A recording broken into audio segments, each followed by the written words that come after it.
Hello everyone, this is Ashish. Welcome back to Momentum Podcast. Today we are having with us Kaustav Mishra. Kaustav ने MNIT से industrial and production engineering में BTech किया, passing year 2021। 2021 yes. और उसके बाद क्या final year में भी तुमने गेट का तैयारी किया था? लास्ट ईयर मैंने फाइनल ईयर में तैयारी किया था। ठीक ठाक रैंक आया था, कुछ 900 के आसपास। 900 समथिंग रैंक था, 942। उसके बाद इसने बहुत ही अच्छा रैंक लाया, अगले साल रैंक 11, एक्सी में भी रैंक 17, और बहुत सारे चीज़ हैं जो कि तुम्हें काफ़ी इंटरेस्टिंग लगेगा इसके बारे में। और देखते हैं ये पॉडकास्ट कहाँ जाता है। पॉडकास्ट बस स्टार्ट करना ज़्यादा ज़रूरी है। हाँ Kaustav, welcome to momentum podcast. Thank you Ashish for having me on this podcast. You are most welcome. और जर्नी कैसा था तुम्हारा पूरा तैयारी का? काफ़ी अच्छा था। मतलब मैंने काफ़ी पहले से ही तैयारी स्टार्ट करी थी। जब मैं कॉलेज में था तब से ही मैं क्लियर था कि मैं गेट के लिए तैयारी करूँगा। क्यों मतलब अगर सच में बात कहूँ तो मैंने रॉ एंड रियल बात बताता हूँ कि मैंने एक दोस्त से बात किया था। एक मेरा दोस्त था, फ्रेंड था, तो उसने शुरू में ऐसा रहता है ना कि PSUs के बारे में या ES की उस समय एग्जामिनेशंस रहती थी, तो एक वो बना हुआ था कि आप जाते हो तो ये मिलता है, वो मिलता है, ये सारे पर्क्स मिलते हैं, वो मिलते हैं। तो मैं उस समय अराउंड सेकेंड ईयर में ही था, तो मैंने किसी बात करी थी। कोडिंग की तरफ मेरा इंक्लिनेशन था नहीं, तो मुझे किसी ने बताया था कि गेट की तैयारी कर लेते हैं तो उसके थ्रू जॉब अच्छा लग जाता है, यू गेट पेड, मतलब अच्छा पैसा मिलता है आपको, प्लस आपको पैसे के साथ साथ you get a lot of perks. Plus उसने एक चीज और मेंशन करी थी, काम थोड़ा कम करना होता है। अच्छा, तो तुम्हें काम थोड़ा कम करना था? काम कम करना था, क्योंकि काफी घिस के मैं यहाँ तक आया था। तो मैं सोच रहा था कि आगे चल के ऐसा कुछ काम इस तरफ मैं जाऊं कि जहाँ पे एटलीस्ट थोड़ा काम कम करना पड़े। अच्छा। अब वो बात कितनी सही है क्या है नहीं पता अभी, बट उस समय मुझे ये बताया था, तो इससे मैं काफ़ी मुझे अच्छा लगा था। फिर मैंने सोचा कि मैं तैयारी कर लूंगा इसकी। गेट की तैयारी कर लेता हूँ मैं। तब से मैंने स्टार्ट किया। किस ईयर में थे उस टाइम पे? सेकेंड ईयर के एंड की बात है ये। सेकेंड ईयर के एंड में इतना कुछ पता नहीं था मुझे। कॉलेज में जाके मतलब पता ही होता है कि शुरू के 2 साल तो ऐसे ही। तो कॉलेज के पहले का हाल क्या था? तुमने IIT का तैयारी किया था? हाँ। किस तरह से तैयारी किया था? कोटा गया था? नहीं, कोटा नहीं, मैं इंदौर से ही मतलब बिलोंग करता हूँ। तो इंदौर से मैंने तैयारी करी थी। मैंने कोचिंग इंस्टीट्यूट ज्वाइन किया था और वहाँ से मैंने तैयारी करी थी। शुरू में मतलब 11th-12th में मैंने 10th के बाद से मैंने तैयारी करना स्टार्ट कर दिया था। अच्छा। तो उसके बाद फिर मैं यहाँ ड्रॉप नहीं लिया तुमने? नहीं, ड्रॉप लिया था मैंने। उसके पहले बार में मेरा केमिस्ट्री का कट ऑफ नहीं निकल पाया था। मैं केमिस्ट्री में बड़ा वीक था। अच्छा। 1 नंबर से केमिस्ट्री का कट ऑफ नहीं निकल पाया था, तो उसके कारण नहीं हो पाया था। फिर तुमने क्या किया? फिर भी इंदौर में ही रह के? हाँ, फिर मैंने वहीं ज्वाइन किया, फिर से कोचिंग इंस्टीट्यूट वही वाला ही। ओके। पैसा भी कम लेते हो कि यहीं के हो तो। अच्छा। तो फिर मैंने ज्वाइन किया, तो उसके बाद तैयारी करी मैंने अच्छे से, और उसके बाद मैं यहाँ तक पहुँच पाया, NIT तक। ओके। MNIT इलाहाबाद, जो कि NIT है ना? ओके। क्या ये मदन मौलवी नाम है? नहीं, वो तो triple Motilal Nehru national institute of technology, वो मौलाना आज़ाद वाला एक वो है अपना NIT भोपाल। ओके। तो प्रोडक्शन एंड इंडस्ट्रियल चूज करने का तुम्हारा क्या सिग्निफिकेंस? मेरे एक वो है भैया है, अभी टाटा मोटर्स में काम करते हैं। वो खुद यहीं के पास आउट हो, मेरे कॉलेज के पास आउट है with the same branch. Okay. तो उन्होंने बताया था कि ये ब्रांच तुम ले सकते हो, मतलब कि मुझे और कुछ मिल नहीं रहा था इसके अलावा। मतलब उन्होंने बोला था कि अगर तुम्हें इस ब्रांच में जा सकते हो, इसमें मैकेनिक्स हो गया और फिजिक्स में मेरा काफ़ी इंटरेस्ट था। और देखते हैं ना कि मैकेनिकल में जितने सब्जेक्ट्स होते हैं सारे रिलेटेड टू डिज़ाइन वाले काफ़ी सब्जेक्ट्स हैं, और इस टाइप के सब्जेक्ट्स रहते हैं मैकेनिकल में। तो उन्होंने बोला था कि ये तुम ले सकते हो as compare to other branches. तो उन्होंने मुझे बताया था, तो मैंने ले लिया। प्लस वो खुद उसी ब्रांच से पास आउट थे, तो उन्होंने बोला था कि भाई जाके वाला ले लो, हमारा हो गया तुम्हारा भी हो जाएगा। बहुत स्कोप है। हाँ, बहुत स्कोप है यहाँ पे, कुछ ना कुछ हो जाएगा। तुम कैसा लगा? इंटरेस्ट आया सब्जेक्ट्स में? बिल्कुल भी नहीं, मैं बिल्कुल मतलब एकेडमिक्स की तरफ मैं इंक्लाइंड था ही नहीं कॉलेज में। कैसे पढ़ा फिर तुमने थ्योरी ऑफ मशीन और स्ट्रेंथ ऑफ मटेरियल और रैंक 11 कैसे लाया तुमने? ये मतलब मैंने जब मैं क्या करता था कि पहले मेरा पर्सनालिटी ऐसा था कि कोई चीज़ मुझे अगर नहीं जमती थी या नहीं पसंद आती थी तो मैं उसको नहीं करता था। जैसे केमिस्ट्री का भी मैंने आपको बताया थोड़ा सा पार्ट कि नीचे कर देता हूँ। हाँ, ये सही है कि केमिस्ट्री की बात कर रहे हैं कि केमिस्ट्री में बिल्कुल इंटरेस्ट नहीं था। मुझे लगता था कि मेरा फिजिक्स बड़ा स्ट्रांग है, मैथ्स बड़ा स्ट्रांग है, मैं केमिस्ट्री क्यों ही पढ़ूंगा, ये तो रटने वाली चीज़ होती है। ठीक है।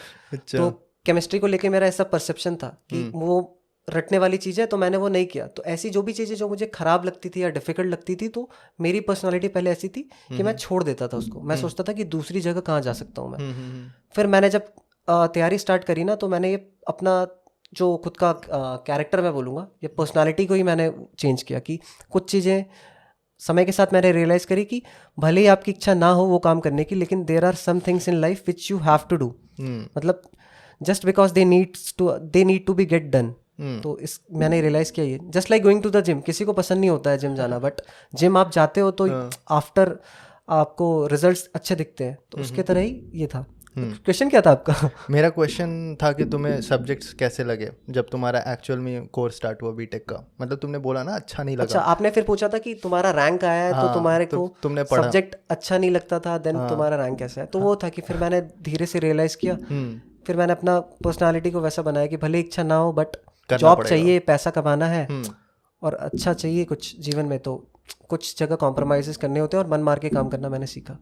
फिर चाहिए था, फिर तुमने कैंपस प्लेसमेंट भी छोड़ दिया ऐसा? हाँ, मेरा ये था उस समय कि कैंपस प्लेसमेंट के थ्रू प्राइवेट कंपनीज में जॉब लगता है, ठीक है। तो मेरा ये था कि उस समय तक मुझे था कि गवर्नमेंट में ही जाना है। मेरे दिमाग में था कि PSUs जो होते हैं या जो गवर्नमेंट कंपनीज होती है उसमें काम थोड़ा रिलेटिवली कम रहता है as compare to private sector, कि यहाँ पे कम काम भी करोगे प्लस जॉब सिक्योरिटी रहती है, ठीक है। प्लस मैं थोड़ा और भी 2-3 एक्स्ट्रा चीज़ें हैं उसमें इंटरेस्टेड हूँ, तो मुझे लगता था कि अगर मैं गवर्नमेंट जॉब पकड़ूंगा तो मैं इधर से तो मैं पैसे बना ही सकता हूँ, इसके अलावा 1-2 चीज़ें और है जो मैं करता हूँ, उस तरह से भी मैं पैसे बैलेंस कर बना सकता हूँ। हाँ, अच्छा कि मेरे पास सोचने के लिए एटलीस्ट समय बच जाएगा कि मेरे को आगे क्या करना है। तुम्हें ऐसा किसी ने नहीं बताया कि government job you can not have a secondary income? हाँ, ये बताया था कि तुम ऐसे नहीं कर सकते हो, बट बहुत तरीके होते हैं करने के, जरूरी नहीं है ना कि आप वही करो। काफ़ी लोग करते हैं किसी और के नाम पे। हाँ, किसी और के नाम पे वो ऐसे कंपनी खोल के, ये सब काम नहीं, मतलब ऐसे तो आप नॉर्मल कर ही सकते हो। तो वही है। तो मुझे ये था कि मैं ये कर सकता हूँ कि इधर मैं एक लिमिटेड अमाउंट ऑफ टाइम दूंगा जॉब में, और उसके बाद मेरे पास जो समय बचेगा देन आई विल डिसाइड कि क्या करना है, और मैं दूसरी चीज़ों में भी अपना टाइम इन्वेस्ट कर पाऊंगा। अच्छा, ओके। दूसरी चीज़ डिस्कस करना चाहते हो? दूसरी चीज़ें मतलब कि जैसे कि मेरा इसमें स्टॉक मार्केट और इसमें थोड़ा सा इंटरेस्ट है। मेरे छोटे भाई भी, जो मेरा छोटा भाई है वो यही काम करता है, मतलब he is good at it. हाँ, he is very good at it, मतलब प्रोफेशनल लेवल पे वो काम करता है ये। तो मेरा भी इस तरफ, मतलब मैंने जब उसको देखा तो मेरा भी थोड़ा इंटरेस्ट जागा इधर की कंपनीज मतलब कैसे काम करती हैं, और फाइनेंस में और स्टॉक मार्केट में, और भी स्टॉक मार्केट के अलावा और भी चीज़ें होती है, फॉरेक्स होता है और 2-3 चीज़ और होती हैं। Forex, foreign exchange. यस, उसमें भी आप मतलब ट्रेडिंग करके you can make money. What is it, explain. उसमें मतलब उसका मुझे ज़्यादा पता नहीं है, वो मेरा छोटा भाई करता है। मतलब स्टॉक मार्केट की तरह ही आप उसको समझो कि जैसे stock market is limited to the countries, countries नहीं, कंपनीज रजिस्टर्ड इन इंडिया, की इंडिया में जो कंपनीज रजिस्टर्ड है वो कंपनी स्टॉक मार्केट पे जाके एक्सचेंज BSE हो गया या NSE हो गया, उस पर जाके रजिस्टर हुई है, और वहाँ पे रजिस्टर होके उन्होंने जो लोग हैं देश के उनके थ्रू पैसा रेस किया है। तो फॉरेक्स का मुझे इतना वो नहीं है, फॉरेक्स भी इस टाइप का ही कुछ है, बट उसमें थोड़ा क्या है ना कि स्टॉक मार्केट जितना बड़ा गेम, अगर बॉक्स है कि छोटा सा, तो जो फॉरेक्स है वो बहुत एक रूम इतना बड़ा है, मतलब काफ़ी ज़्यादा स्कोप है उसमें। इसका सुपर सेट है? यस, सुपर सेट मतलब इन टर्म्स पैसे की अगर मैं बात करूँ तो वहाँ पे ज़्यादा अपॉर्चुनिटीज़ है to make money rather than. Okay, मतलब मैं गलत भी हो सकता हूँ बहुत चांसेस है कि आई कैन बी रॉन्ग, मतलब जो मैंने एक्सप्लेन किया है फॉरेक्स को मुझे इतना आइडिया नहीं है, बट जितना मैंने अपने भाई से सीखा है और जितना मतलब हमारी बातचीत में मुझे पता चला है, तो मैंने उसका आइडिया दे दिया। ओके, मतलब तुम्हारा फाइनेंस में इंटरेस्ट है अपार्ट फ्रॉम इंजीनियरिंग, बट अभी शायद इंजीनियरिंग में तुम्हारा इंटरेस्ट 0 तक पहुंच चुका है। 0 तक मतलब कि in terms of you want to build a career as an engineer? Yes, बिल्कुल। मतलब इंजीनियरिंग में तो मैं अपने कॉलेज की अगर बात करूँ तो मैं बहुत ही खराब ही छात्र था, बहुत खराब, एकदम खराब स्टूडेंट था मैं। कितने CGPA लेके आए थे? 7.2। ओके, कोविड के कारण। ओके, कोविड में नंबर बढ़ रहे थे। हाँ, कोविड में नंबर बढ़ रहे थे, तो मेरे भी मतलब झोली में आ गए नंबर। कोविड के पहले भी इतना भी खराब पॉइंटर नहीं था मेरा, 6.8 समथिंग कुछ रहता था, 6.8। हाँ यार, कोविड के कारण थोड़ा बढ़ गया। IIT की तैयारी करी है तुमने, तो कुछ ना कुछ तो ज़्यादा मैं पढ़ता नहीं था, एक रात पहले ही 3-4-5-6 घंटे पढ़ लेता था, और उसके लेवल पे मैं काम कर लेता था। ओके, कॉलेज में पढ़ते नहीं थे तो? बिल्कुल नहीं पढ़ता था कॉलेज में, तो मतलब टाइम वेस्ट ही मैं कहूँगा काफ़ी। तो शुरू में तो 1 साल ऐसे ही कॉलेज में घूमने में, इधर उधर दोस्त बनाने में, प्लस एक चीज़ होती है ना, जैसे कि आप जब तैयारी करते हो तो आप काफ़ी एक डिसिप्लिन लाइफ जीते हो। 11th-12th में जैसे मैं था, IT की तैयारी करता था, तो बाकी सारी चीज़ों के लिए टाइम होता नहीं है, दोस्तों से मिलना, फ़ोन चलाना, कुछ TV सीरीज़ देखना है, कुछ भी करना। उस सब जब मैंने तैयारी करी थी उस समय तो इतना नेट का जियो का रिवॉल्यूशन था नहीं, और था नहीं, मतलब इतना जितना अभी है ना कि आप बहुत सारी चीज़ें एक्सेसिबल है काफ़ी आसानी से।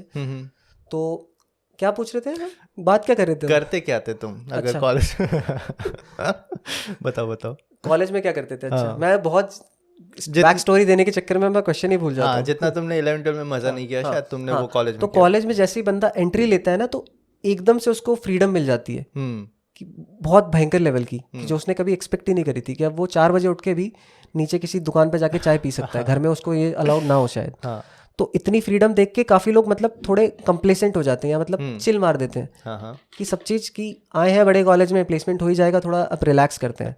दिमाग में ये भी होता है ना कि 10th-12th में जो हमने मिस किया है, जैसे नॉर्मल अगर जिसने स्कूलिंग की है, जिसने तैयारी नहीं की है, तो उसने काफी उसके एक्सपीरियंसेस अच्छे होते हैं। जैसे हमारे मैं रेस में लग गया था। तुम्हारा 11-12 वैसा था क्या कि मतलब स्कूल में नाम लिखा दिया और सीधा 12th? हाँ वही था। मैं 11th में क्या हुआ था कि मेरी एग्जाम थी किसी सब्जेक्ट की, तो मैं अपने स्कूल का पता पूछ रहा हूँ कि ये स्कूल कहाँ पे है। तो पूछा कि आपको किस लिए जाना है, बोला मेरा एग्जाम है। बोला अबे तुम्हें तुम्हारा स्कूल ही नहीं पता है। अच्छा, तो ऐसा था। तो क्या इंदौर में भी ये सब होना स्टार्ट है? वैसे होता तो हर जगह ही होता है, इंदौर में भी होता ही है ऐसा। काफी जगह ऐसा होता है। मतलब ये तो पूरा गेम ही इस टाइप का बन गया है जो 11th-12th में भी कितने बच्चे तो देते हैं, around 10 to 15 lakh people appear for मतलब दिस एग्जाम्स। 10 लाख बच्चे तो अपीयर होते होंगे IIT JEE के लिए, मुझे जहाँ तक लगता है। तो काफ़ी बच्चों की ऐसी संख्या है जो क्या करते हैं, जस्ट नाम लिखा लेते हैं, इसको डमी बोलते हैं। क्या बोलते हैं आपके इधर, क्या बोलते हैं इसको? यार हमारे यहाँ तो बस यही लिखते हैं कि मतलब बोर्ड्स ऐसे ही दे देना और बाकी क्लास नहीं करना। हमारे इधर ऐसा टर्म बना हुआ है, इसको डमी बोलते हैं। कोटा में भी इसको डमी ही बोलते हैं। ओके। तो काफ़ी बच्चे ऐसे करते हैं, क्योंकि सही या गलत तो नहीं है, बट होता क्या है कि जो चीज़ आपको कोचिंग में पहले ही अच्छे से पढ़ाई जा रही है, तो स्कूल में जाके आपको वही चीज़ बैठ के आप पढ़ोगे तो फिर desperate time needs desperate measures. 11th-12 का डेस्परेट टाइम। काफ़ी अजीब सा एजुकेशन सिस्टम हो गया यार इंडिया का। भयंकर अजीब सा। मतलब स्कूल में नाम लिखाओ, तैयारी कहीं और करो, एग्ज़ाम उसका दे दो और कहीं और का भी एग्ज़ाम दो है ना। चलो ठीक है, लेकिन वही है कि ये सारे चीज़ से नेविगेट करना पड़ता है एक बच्चे को ही। 18 साल में तो बच्चे ही हो तुम, किसी तरह 16 साल में तुमने तैयारी स्टार्ट किया, उसके बाद तुम्हें समझ में आ गया स्कूल से तो कुछ होगा नहीं। तो स्कूल में ऐसा नाम लिखाना है, उसके बाद कोचिंग जाना है, इसका एग्ज़ाम डायरेक्ट दे देना है। सबका तो मतलब प्रैक्टिकल के कॉपी तुम खरीद सकते हो, उसे जाके सबमिट कर दो। सही में काफ़ी लोग तो क्या होता है जो आप बोल रहे हो ना प्रैक्टिकल की कॉपी, कुछ लोग ऐसे होते हैं जो लिख के दे देते हैं, कुछ पर पेज चार्ज करते हैं। कुछ बच्चे लिख के भी दे देते हैं ऐसे। और कुछ लोग तो टाइप होता है स्कूल से कि भैया कुछ नहीं करना है, सब हो जाएगा। तो वही मतलब 16-17 year old kids are navigating through the education system. उस टाइम पे उन्हें रियलिटी का समझ में आ जाता है। उसके बाद कॉलेज भी चले गए तो ये बहुत ही बड़ा मतलब कॉलेज में जाके सबसे बड़ा ये क्या है वहाँ पे कि ठीक है मज़े बहुत करने, और इस कॉलेज में जो पढ़ाया जा रहा है इससे कुछ होने वाला नहीं है तुम्हारा, ठीक है। मतलब in a place that is build for education, जिसके लिए तुम इतना पैसा देके जा रहे हो, जिसके लिए तुमने तैयारी किया, वहाँ पहुँच के तुम वही चीज़ नहीं कर रहे हो जिसके लिए वो जगह बना है, जो कि है पढ़ाई। मतलब ये तो सभी जानते हैं ना, कॉलेज में जो पढ़ता है अबे क्या कर रहा है, कितना पढ़ रहा है, यही तो बोलते हैं सब कोई। और एग्जाम के एक रात पढ़ के नोट्स रट के जाके उगलना है, और उसके बाद नंबर भी ठीक ठाक आ ही जाता है। प्लेसमेंट भी तुम्हें मतलब जो पढ़ा था प्लेसमेंट कुछ और हो गया।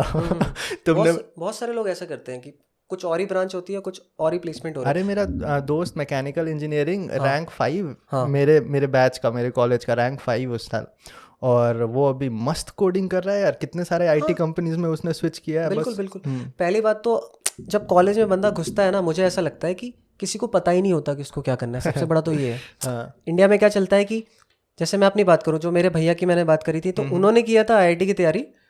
तो हमें ऐसा मतलब बताया गया था कि IIT कर लोगे तो गोलगप्पे वाला पैसे नहीं लेगा, खुद ऐसे मुंह में गोलगप्पे खिला देगा। ये कौन बोलता है भाई? ऐसे बोलते हैं लोग कि मतलब कि दुकान पे जाओगे, जाके बोलोगे कि ये चीज चाहिए तो बोलेंगे कि ले लो।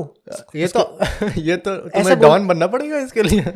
काफी मतलब ऐसा, मतलब जिन लोगों को ज्यादा आइडिया नहीं होता है ना, मतलब कि ऐसे आस पड़ोस के लोगों से बात करोगे, ऐसे रिलेटिव्स वगैरह से बात करोगे तो ऐसा रहता है। नहीं, ये तो है कि तुम अपने घर वापस पहुंच जाओगे तो भौकाल लगेगा। तो ऐसा रहता है, तो ऐसा करके बताया जाता है। तो मेरे को लगता था 16 साल या 14 साल का बच्चा तो यही सीख करता है ना कि उसको कोई भी ऐसा बंदा अगर फील करवा दे कि यू आर स्पेशल, वो तो अब एड़ी चोटी लगा देगा अपनी तरफ से कि भाई मैं तो इसके मुंह से निकलवा के रहूंगा कि भाई नहीं, तुम में वो बात है। तो वही उस समय इतना आइडिया होता नहीं है। जैसे मैं खुद अपनी अगर बात करूं तो मुझे लगता था कि कॉलेज में जाके मैं मैकेनिकल और इसका नॉलेज लेके मैं आयरन मैन सूट बनाऊंगा। मैं ये सोच के गया था कि आयरन मैन, मैंने उस समय मूवी देखी थी, तो मुझे लगता था कि मैं जाऊंगा वहाँ पे और मैं भी आग रिएक्टर बनाऊंगा। अच्छा, ओके। तो ऐसा काफ़ी एक्सपेक्टेशन लेके जाते हैं, क्योंकि आपने देखा होगा ना कोचिंग इंस्टीट्यूट्स वगैरह में भी बहुत सपने बड़े बड़े बेचे जाते हैं। सपने ही बेचे जाते बिल्कुल हैं। बेचे जाते हैं। तो मैं जैसे कुछ टीचर्स जो मुझे भी पढ़ाते थे ना उस समय, तो वो काफ़ी ऐसी चीज़ें डिस्कस करते थे कि आईआईटीज़ में जाओगे तो ऐसा नहीं ऐसा होता है,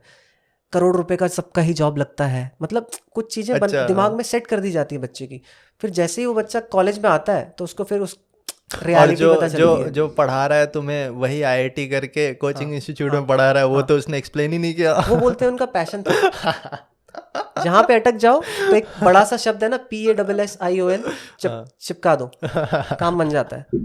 ओके, ठीक है। तो ऐसा तुम्हें भी बहुत ब्रेन वॉश किया गया? हाँ, ब्रेन वॉश नहीं, मतलब किसी ने बताया नहीं, मतलब मैंने ऐसा सुना और मैंने ही अपने दिमाग में एक इमेजिनरी वर्ल्ड बना लिया था कि ये कर लूंगा तो लोग मेरे से बात करना चाहेंगे, ये कर लूंगा वो। फिर धीरे धीरे करके सीखा कि ये चीज़ें ट्रू नहीं है। चलो ठीक है। उसके बाद तुम्हें फाइनली कब समझ में आया कि मतलब ये तो बिल्कुल काम का ही नहीं है? सेकेंड ईयर, थर्ड ईयर, कब तक पहुंचे थे तुम, बताओ? मेरे को ये समझ, मतलब क्या समझ में आया, मतलब कि ठीक है मुझे कुछ और करना होगा, इंजीनियरिंग से कुछ नहीं होने वाला, ऐसा कुछ तुम्हें बीटेक में आ गया कि अभी जस्ट रियलाइज हुआ है? बीटेक में आ गया वो तो मैं पहले साल में जब गया था, मैंने जाके तीसरे चौथे दिन ही अगर मैं गया था क्लास में अपनी, तो मुझे समझ में आ गया था कि ये मेरे लिए नहीं है। ओके, ये मैं नहीं कर सकता। ओके, तो तुमने क्या प्लान बनाया, क्या करोगे फिर? मेरा अभी प्लान नहीं, उस टाइम पे सेकेंड ईयर में फिर भी तो तुमने गेट ही दिया ना? हाँ, उस टाइम पे मेरा प्लान ये था कि एक साल अभी मैं यहाँ पे हूँ। थोड़ा सा मैं आपको वही बता देता हूँ कि उस समय मेरे को ज़्यादा आइडिया नहीं था। मेरे को ये था कि कंप्यूटर साइंस जो ब्रांच होती है ना, वो काफ़ी अच्छी ब्रांच होती है। उसमें जाते हो तो पैसा अच्छा मिलता है, you get paid a lot, मस्त पैसा मिलता है, मोटा पैसा मिलता है। तो मुझे ये बात पता थी। मेरे इतने नंबर थे नहीं कि मुझे कंप्यूटर साइंस मिल जाए। तो मैंने जाके पहले तो कोशिश करी थी अपने कॉलेज में जाके कि मैं अपनी ब्रांच अपग्रेड करवा लेता हूँ CS में। अच्छा, CS में अगर आपको ब्रांच अपग्रेड करवाना है तो भाई बहुत पढ़ना पड़ता है। NITs में तो बहुत ही डिफिकल्ट होता है। भयंकर वहाँ होता है क्या? होता है, काफ़ी लोग करते भी हैं। कैसे होता है? काफ़ी पढ़ना पड़ता है, बहुत ज़्यादा बहुत CGPA, अच्छा मतलब पॉइंटर टॉपर लेके बन गए। 9.5 लेके आ जाओ, करवा लो अपनी ब्रांच अपग्रेड। ओके। जैसे मैंने बताया, मैंने कोशिश करी। तुम्हें रियलिटी मेरे को रियलिटी पता चल गया। मेरा था पहले सेमेस्टर में ब्रांच अपग्रेड करवाने के बाद सोच के मैं बना पाया था 7.32 ऐसा कुछ। तो मुझे पता लग गया था कि इसमें तो 2 पॉइंट कम है। फिर मैंने क्या किया मैं बताता हूँ। फिर मैंने क्या किया कि मैंने JEE मेंस लिख दिया था 3 महीने तैयारी करके। ओ भाई, खूब तैयारी करी मैंने। मतलब कॉलेज में मेरे जो दोस्त थे ना, मैं कॉलेज भी नहीं जाता था। मेरे दोस्त वगैरह ही प्रॉक्सी वगैरह मार देते थे और मैं कॉलेज गया ही नहीं हूँ। अच्छा। जो मिड सेमेस्टर्स होते हैं उसमें भी मेरे एक जाके बस मैं बैठ के आ गया था, एक नंबर 2 नंबर था। मतलब कि मैंने पूरा मेक श्योर किया था अपनी तरफ से कि मैं फेल हो जाऊंगा। समहाउ मैंने फेल नहीं हुआ मैं। मतलब फाइनल जो सेमेस्टर होता है, मतलब कि मेन सेमेस्टर होता है। NIT और IITs में आजकल काफ़ी डिफिकल्ट कर दिया क्या फेल होना? क्योंकि कुछ लोग छत से कूद रहे थे तो फिर शायद उन्होंने ज़्यादा CGPA देना स्टार्ट कर दिया, ऐसा कुछ? नहीं, ऐसा नहीं। हमारे कॉलेज में मतलब कि ब्रांच टू ब्रांच ये वेरी करता है। जैसे मैं अगर अपनी कॉलेज की भी बात करूँ तो CS वाले जो लोग होते हैं या जो IT वाले लोग होते हैं, वो बोलते हैं कि CS और IT के जो बच्चे होते हैं उनके लिए पॉइंटर बनाना ज़्यादा इजी होता है as compare to a civil और मैकेनिकल गाय। तो ऐसा है कि मतलब पॉइंटर का गेम अलग है। मतलब वहाँ पे अगर आप आराम से मेहनत करोगे थोड़ा काफ़ी ठीक तरीके से, 9 आप बना सकते हो। इधर आपको काफ़ी मेहनत करनी पड़ेगी 9 बनाने के लिए। टीचर पे भी डिपेंड करता है। यहाँ पे टीचर सोच के बैठा है कि नंबर नहीं देगा। ठीक है, तो फिर तुम बता रहे थे कि तुमने फिर से JEE का तैयारी? मैंने फिर से JEE की तैयारी सेकेंड ईयर में, फर्स्ट ईयर में, सेकंड ईयर में नहीं, फर्स्ट ईयर में 7.2 7.232 आया तो मुझे समझ में आ गया कि CS तो नहीं मिलने वाला है सेकेंड सेमेस्टर में। एग्जैक्टली।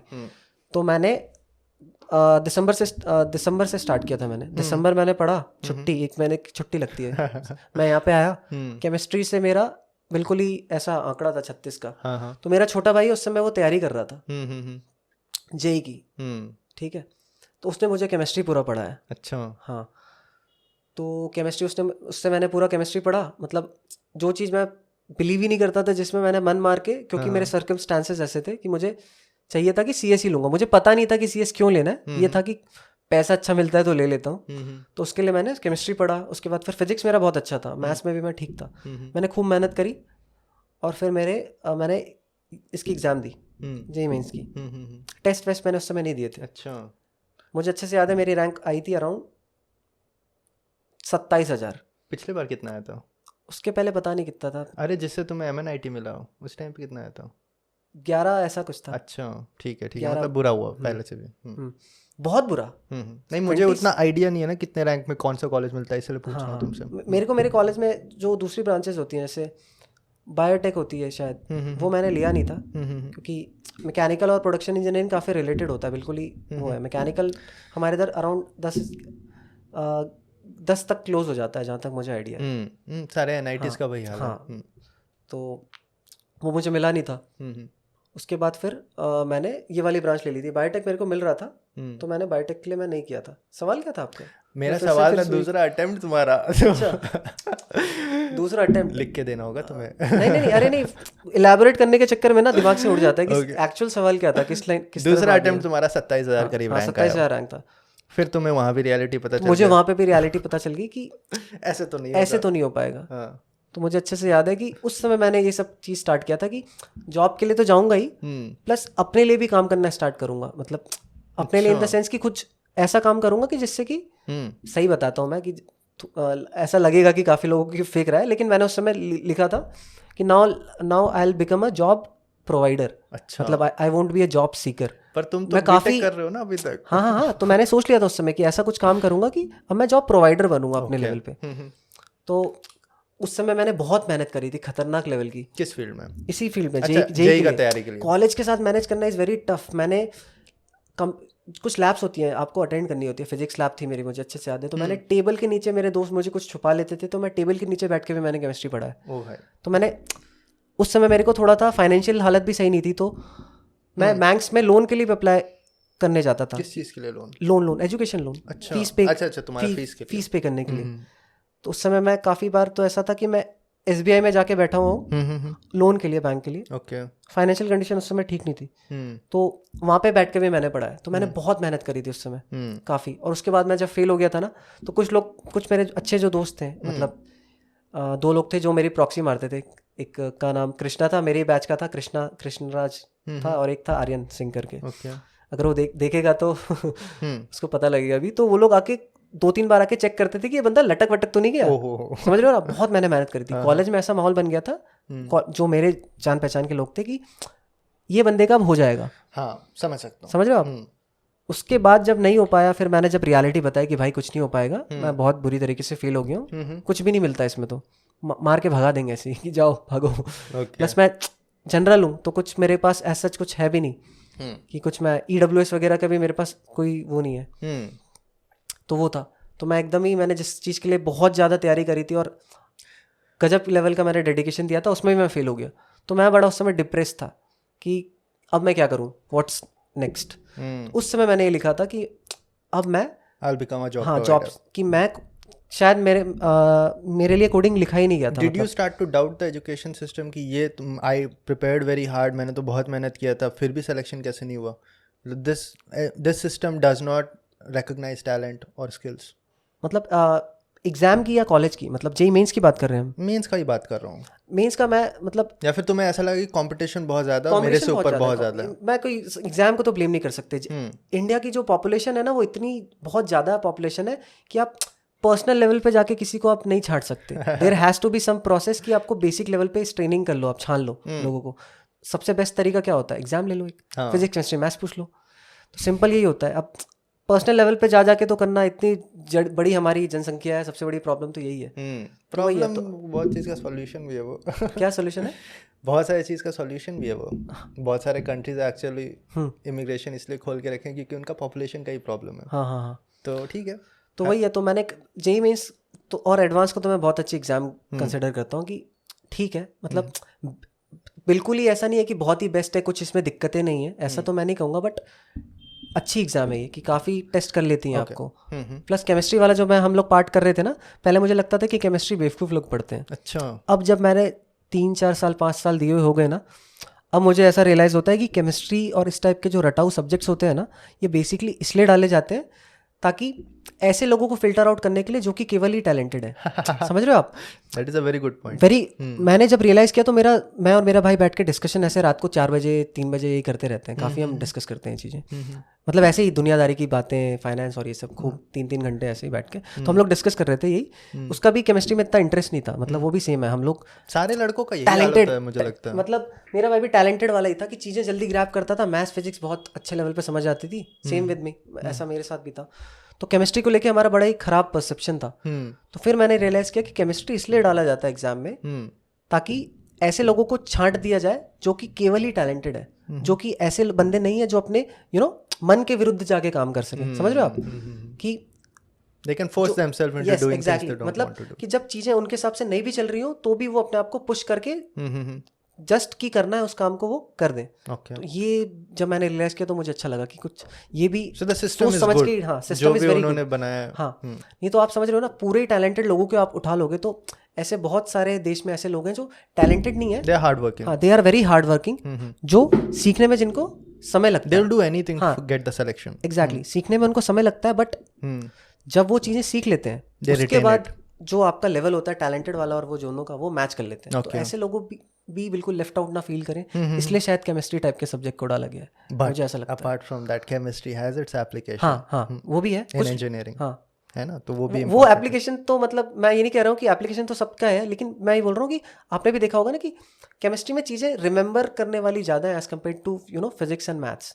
जैसे इनऑर्गेनिक केमिस्ट्री का तो पूरा ब्रांच ही है ये। हाँ, वैसे देखा जाए तो most of the engineering streams including mechanical does not have much to do with chemistry. like even rocket science has some utilization of chemistry like in propellants and all, या फिर तुम्हारा IC इंजन में भी थोड़े chemical reactions होते हैं, लेकिन apart from small things जो तुम बाद में भी सीख सकते हो, बहुत ज़्यादा कुछ ऐसा यूटिलाइजेशन नहीं है। मतलब it is very comparable to biology also. मतलब ठीक है, उतना यूटिलाइजेशन तो कहीं ना कहीं बायोलॉजी या बायोसाइंसेस के भी हो जाएंगे, तो दैट मेक सेंस। मतलब comparison of how much physics is used in engineering and how much chemistry is used, तो बहुत ही ज़्यादा डिफरेंस है, फिर भी उसे रखा गया। There must be a reason. ये कुछ लोग, हम लोग भी, मैं भी पहले ऐसे ही सोचता था, काफ़ी लोग भी ऐसा सोचते हैं कि फिजिक्स केमिस्ट्री मैथ्स इसलिए पढ़ाया जाता है ताकि आगे चल के इसका आपको काम आए। This is not true. मतलब ऐसा भी बिल्कुल ही ट्रू नहीं है। मैं भी यही सोचता था। हमें ऐसा लगता है ना कि जेई में क्यों पढ़ाया जा रहा है फिजिक्स केमिस्ट्री एंड मैथ्स क्यों पढ़ाया जा रहा है, कि जेई में क्यों आगे चल के यार मैथ्स का तो बहुत यूज है। मैथ्स का तो यूज़ है, मैं ये नहीं बिल्कुल नेग्लेक्ट नहीं कर रहा हूँ, लेकिन मैं केमिस्ट्री और फिजिक्स की अगर बात करूँ तो ऐसा नहीं है कि पूरा का पूरा जो फिजिक्स आपने सीखा था वो पूरा ही यूज़ हो रहा है। ठीक है, तो मतलब ऐसा हमें लगता था कि ये जो सीख रहे हैं ये पूरा का पूरा एज इट इज अप्लाई हो जाएगा आगे चल के, तो ऐसा भी ट्रू नहीं है भाई। ठीक है, it depends on branch to branch also. हाँ, ब्रांच, जैसे कि फिजिक्स की अगर मैं ये वाले बात करूँ, करंट इलेक्ट्रिसिटी हो गया, इंडक्टर्स हो गया, ये इसका बिल्कुल ही अलग है। इलेक्ट्रिकल और ईसी का पार्ट हो गया, करेक्ट, राइट। कुछ मैकेनिक्स के पार्ट हो गए, जैसे रोटेशन हो गया, used in civil and mechanical, fluid mechanics, वो सिविल और मैकेनिकल में यूज हो जाता है, या केमिकल, हाँ, केमिकल में यूज हो जाता है। फिर थर्मोडायनेमिक्स करके भी था, तो थर्मोडायनेमिक्स के लिए का कुछ मैकेनिकल में भी रहता है, तो वही है। हाँ, वही बेसिक्स है वो। और इलेक्ट्रिकल का भी काफी यूज मैकेनिकल में भी होता है, लेकिन पॉइंट वही बनता है कि ठीक है हम तो लोग तब से केवल जेई पे बात कर रहे हैं। मैं अभी गेट में क्लियर करके आया। गेट में तो हम बाद में आएंगे, पहले लोग तुम्हारा पिछला जर्नी तो समझ ले। ओके, तो फिर तुम्हें समझ में आ गया, उसके बाद तुमने सोचा कि मैं खुद से कुछ करूंगा। क्या करूंगा? उस समय मैंने ऐसा कुछ सोचा नहीं था। मतलब आइडिया मुझे था ही नहीं कि मैं क्या करूंगा। डिप्रेशन तो हाई लेवल का होगा तुम्हारा। भयंकर कितने महीने चला था? या कुछ दिन ही में खत्म हो गया? बाद मेरा वो था। उसके बाद मैं आपको एक छोटी सी और भी बात करता हूँ।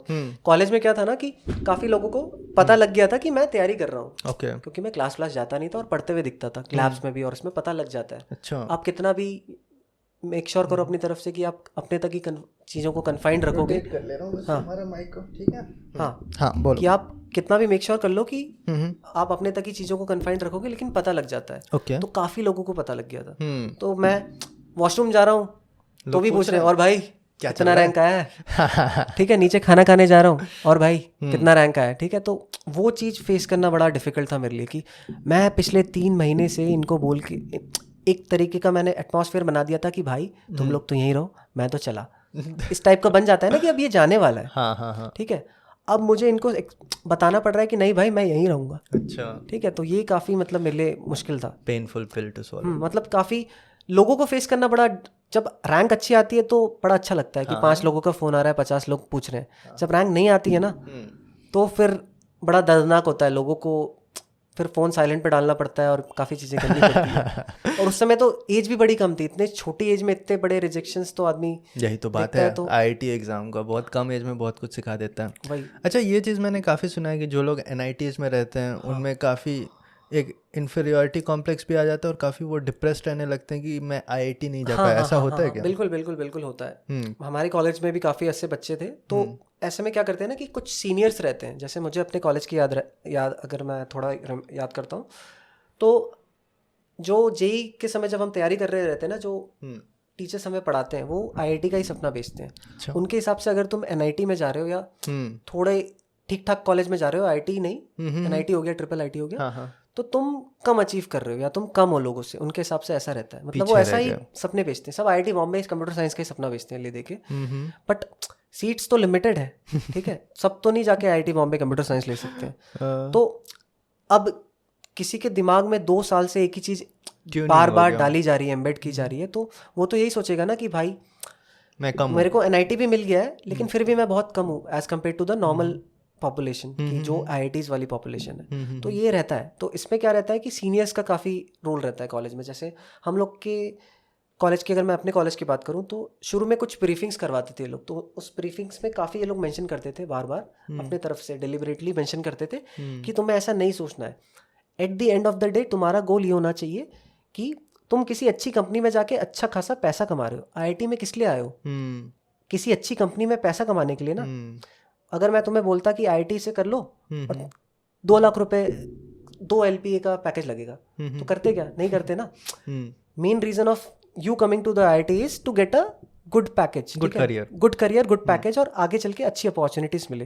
तो NITs भी तुमको सेम अपॉर्चुनिटीज प्रोवाइड कर सकता है। तो वो है। तो उन्होंने जब काफी लोगों को इसको लेके मतलब इनसिक्योरिटीज थी, तो वो हटा दिया गया। मुझे भी ऐसा ही था। मुझे लगता था कि मैं बहुत अंडर अचीव मतलब कर रहा हूँ, कि this is not where I belong. मुझे ऐसा लगता था पहले। अब वो एक भी ये भी होता है ना कि once you get into that college एक सील लग गया कि now you are second class, है ना, तुम वो नहीं कर पाए, जो कि मतलब आगे चल के तो डिपेंड करता है कि तुम क्या करो। IIT में घुसने के बाद भी तुम बर्बाद हो सकते हो, है ना। चलो, तो फिर उसके बाद तुमने क्या किया? उसके बाद जब तुमने IIT दूसरी बार भी दे दिया, दूसरी या तीसरी, उसके बाद मैंने क्या किया कि मेरे सेमेस्टर के एग्जाम्स था, तो मैं सेमेस्टर के एग्जाम्स के लिए मैंने जैसे तैसे मन मार के पढ़ा। काफ़ी जगह मेरी शॉर्ट अटेंडेंस थी और जो लेक्चर्स होते हैं क्लास के वो ओवर हो चुके थे। तो मैंने हाथ पैर जोड़ के कि शॉर्ट मत करो और अलाउ कर दो प्रोफेसर्स के। मैं केबिन में जाके भी अपनी अटेंडेंस लगवा के आया हूँ। तो मैंने ऐसा भी किया है। तो जैसे तैसे करके मैंने अटेंडेंस करी, मतलब बनाई, और फिर एग्जाम लिखा। उसके बाद फिर मैंने सेकेंड ईयर में कुछ भी नहीं किया। मतलब मुझे ऐसा लगता था कि मैं निकल चुका हूँ ये सब चीज़ों से, बट मेरे दिमाग में वो था कि अब मैं क्या करूँगा। मुझे लगता था कि क्या होगा अब, तो मुझे पता नहीं था। फिर जो हम लोग पहले बात कर रहे थे कि किसी ने बताया कि कोडिंग अगर नहीं कर सकते हो तो कोडिंग के अलावा भी एक चीज़ है जिससे तुम अच्छा पैसा कमा सकते हो, तो PSU और इसकी तैयारी कर सकते हो तुम अपनी ब्रांच से होके भी। अच्छा पैसा मिलता है उसमें। तो फिर मैंने गेट के लिए ऐसा सोचा। थर्ड ईयर, हाँ, सेकेंड ईयर के एंड में हमारे कॉलेज में, मतलब हमारे कॉलेज में काफ़ी, मतलब उस समय की अगर मैं बात करूँ तो काफ़ी माहौल था, काफ़ी बच्चे गेट की तैयारी करते हैं। नहीं, वो एरिया मुझे पता है कि वहाँ पे लोग सीरियस रहते हैं काफ़ी। तो कुछ लोग तो सोच के ही आते हैं कि यहाँ जा रहा हूँ तो आगे चल के। कुछ लोगों ने निकाला भी होगा फाइनल ईयर में, है ना। ओके, तो फिर शायद तुमने करीब कितना हुआ, 1.5 साल तो करीब अच्छे से तैयारी किया ही होगा, फुल ऑन थर्ड ईयर, है ना। और फिर जाके तुमने फरवरी 2021 में गेट का एग्जाम दिया होगा। अराउंड 1-1.5 साल कह सकते हैं। बट फिर भी उसमें मैं इफेक्टिव स्टडीज़ बोलूँगा जब कोविड स्टार्ट हुआ था ना, तब से। क्योंकि जब मैं कॉलेज में था, आप कितना भी करो, मैं कुछ बार लाइब्रेरी जाके भी मैं पढ़ता था, रूम पे भी मैं पढ़ता था, बट उतना इफेक्टिवली आप पढ़ नहीं पाते, क्योंकि कॉलेज में आपके दरवाजे पे कोई आ जाता है कि भाई चल रहा है क्या चाय की दुकान पे, या भाई चल रहा है क्या इधर। तुम क्या बोलते थे? हाँ, चल रहा है। मेरा तो पर्सनैलिटी वही था ना कि मैं पढ़ने वाला था नहीं। अच्छा, तो मैं मना नहीं कर पाता था। फर्स्ट ईयर में तुम्हें IIT का तैयारी करते हुए देखा नहीं लोगों ने कि तुम कितने पढ़ने वाले हो? हाँ, देखा था। फिर उन्होंने रिजल्ट देख के पता लग गया ना कि ये केवल पढ़ता है बस, अब ये शायद कुछ होता नहीं है। अब ये सीख चुका है शायद। चलो ठीक है। उसके बाद देखो यार, तुम्हारा देखा जाए तो रैंक काफ़ी डिसेंट ही था। तुम 2021 में तुम्हारा 942 था। 942 and what was GATE score? 770 something. Okay, और 775 शायद। ये मैकेनिकल में था, इंडस्ट्रियल में नहीं? मैकेनिकल से दिया था मैंने। हाँ, तो फिर उससे तुम्हें कुछ ना कुछ तो मिल रहा होगा। एक भी PSU का कॉल आया था उससे? नहीं। बुरा हाल था वैसे उस साल। मैंने एग्जाम दी, मुझे पता था कि इसमें कुछ नहीं होता है। मैं अपनी तरफ से श्योर था कि मैं एमटेक के लिए नहीं जाना चाहता, क्योंकि मैंने कॉलेज जैसे से घिसट पिसट के मैंने निकाला जैसे तैसे। एग्जैक्टली। तो मैं अब अपने आप को नहीं देख सकता कि मैं मास्टर्स करके मैं वही चीज़ पढ़ रहा हूँ। Same goes with like neat Mumbai में भी तुमने नीटी मुंबई में मैंने अप्लाई नहीं किया। और जॉब्स में तुमने ज़्यादा देखा नहीं? जॉब्स में मैंने देखा नहीं। कुछ होते हैं जैसे राइट्स हो गए और एनएलसी पहले लेता था, मैंने कहीं भी नहीं भरा, मैंने देखा ही नहीं, मैंने देखना ही बंद कर दिया। बाकी के एग्जाम्स भी नहीं भरे तुमने? कुछ नहीं भरा मैंने, नथिंग एट ऑल। मैंने उस समय ऐसा आ गया था कि मैंने और मेरे भाई ने, जैसे हमने बताया ना कि हमारे डिफरेंट प्लान्स थे, तो मेरा ये प्लान बन गया था कि I am not made for competitive exam. मैंने सोचा था कि this is how I retire. यही एग्जैक्टली था। मैंने इस बार भी जो तैयारी की है, जो 2022 की एग्जाम में जो मैं रैंक लेके आया हूँ, मैंने तैयारी स्टार्ट की अगस्त से। अगस्त तक मैं कुछ नहीं कर रहा था। मैं अगस्त तक में हमने 1-2 चीज़ें स्टार्ट करी थी और उसमें भी हम फेल कर गए थे। अब वो मैं बताऊंगा नहीं, क्योंकि अब घर वालों की वो मम्मी पापा को बुरा लग जाएगा नहीं, मतलब काफ़ी इन लोगों ने काफ़ी चीज़ें देखा है। इन लोगों को लगता था कि क्या कर रहे हैं ये लोग। ओके, काफ़ी चीज़ें इन लोगों ने देखी है। ठीक है। 2-3 चीज़ हमने एक चीज़ हमने स्टार्ट करी थी काफ़ी, उसमें 3-4 महीने मेहनत करी थी, उसमें भी हम फेल कर गए थे पैसा लगाने के बाद। तो वो किया था हमने। उसके बाद फिर जब फेल कर गए, फिर मैंने मतलब सोचा कि एक अटेम्प्ट और देना चाहिए। उसके पीछे भी एक छोटी स्टोरी ही है। बता सकते हो? बिल्कुल। अच्छा, जैसे मैंने आपको बताया था ना कि अच्छा, थोड़ा व्यूअर्स को मैं बता देता हूँ क्यों मेरी रैंक नहीं आई थी। जैसे हम डिस्कस कर रहे थे, आपसे मेरी बात भी हुई थी कि 2017 में मैंने लिखा था जेई का एग्ज़ाम। तो उस समय जेई क्या होता था, पेन पेपर बेस्ड होता था, कि उस समय सीबीटी एग्जामिनेशन नहीं होती थी, कंप्यूटर बेस्ड टेस्ट। घर पे मैं क्या यूज़ करता हूँ, टेस्ट वेस्ट देने के लिए मैं अच्छे सिस्टम यूज़ करता हूँ। गेमिंग लैपटॉप है मेरे पास और माउस भी मैं अच्छा यूज़ करता हूँ।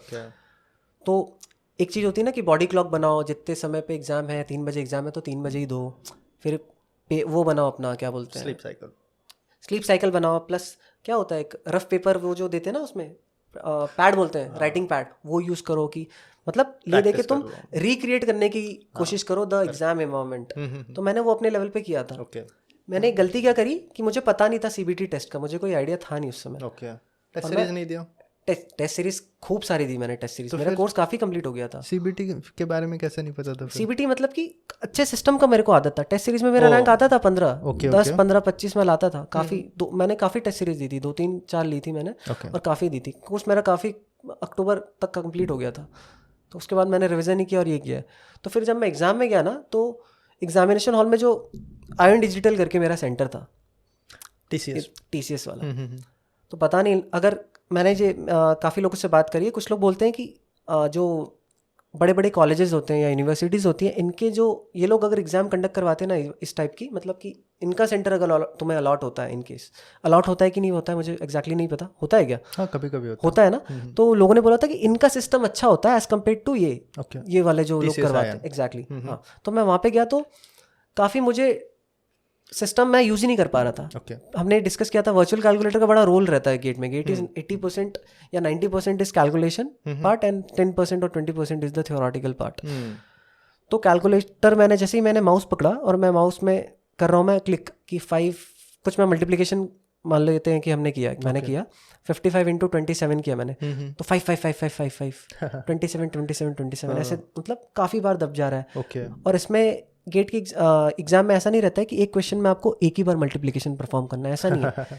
जैसे आप एक क्वेश्चन में 5 बार करना है। एग्जैक्टली। तो आपको लॉग भी लेना है, आपको ये भी करना है, और एक ही क्वेश्चन में you have to perform at least 5 operations, memory save, memory recall, ये सब भी देखना होता है। तो मैं शुरू के 1 घंटा मेरे को इसमें यूज होने में लग गया। मैं बहुत इरिटेट हो गया था, मेरे को अच्छे सिस्टम यूज़ करने की आदत थी, तो बहुत दिक्कत हो रही थी मुझे कि मेरा था कि मैं 1 घंटे तक मैंने जो अपना नहीं अच्छे सिस्टम के यूज टू थे वो तो अलग बात है। Don't you think that there was some flaw in that computer where you were sitting? क्योंकि एक बार चेंज भी करवाया कंप्यूटर, उसमें कोई प्रॉब्लम था जिसमें तुम नहीं, सिस्टम ही ऐसे होते हैं काफ़ी, मतलब लैग करने वाले सिस्टम होते हैं। यार देखो, TCS आयन में मैंने 3 बार एग्जाम दिया, ठीक है। मुझे तो ऐसा सिस्टम एक बार इस बार भी मैं गया था, मेरे को भी क्या पता, मैं घर पे ज़्यादा अच्छे डिवाइसेस यूज़ करता हूँ कि मेरे को बहुत ही ऐसा नहीं है, मतलब ये किसी भी सेंटर में हो सकता है। और बहुत सारे लोगों का मैंने देखा है कि उन्हें सिस्टम ये सब चेंज करना पड़ा। मुझे लगता है वो पर्टिकुलर सिस्टम में कोई फ्लॉ होगा, नहीं तो एक बार 5 दबा रहे हो और तुम्हारे 5 बार दब जा रहे हैं। नहीं, एक बार नहीं, मतलब जैसे वर्चुअल कैलकुलेटर होता है ना, माउस को आप ले जाके पॉइंटर से क्लिक करते हो ना, तो माउस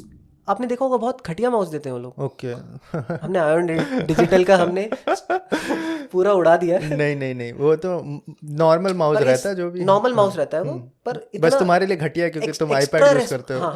एक्स्ट्रा रिस्पॉन्सिव माउस था वो कि भाई मेरे को 55 ही दबाना है, तू मेरे से को 5,55,000 क्यों ले जा रहा है माउस। तो ऐसा काफी बार हुआ।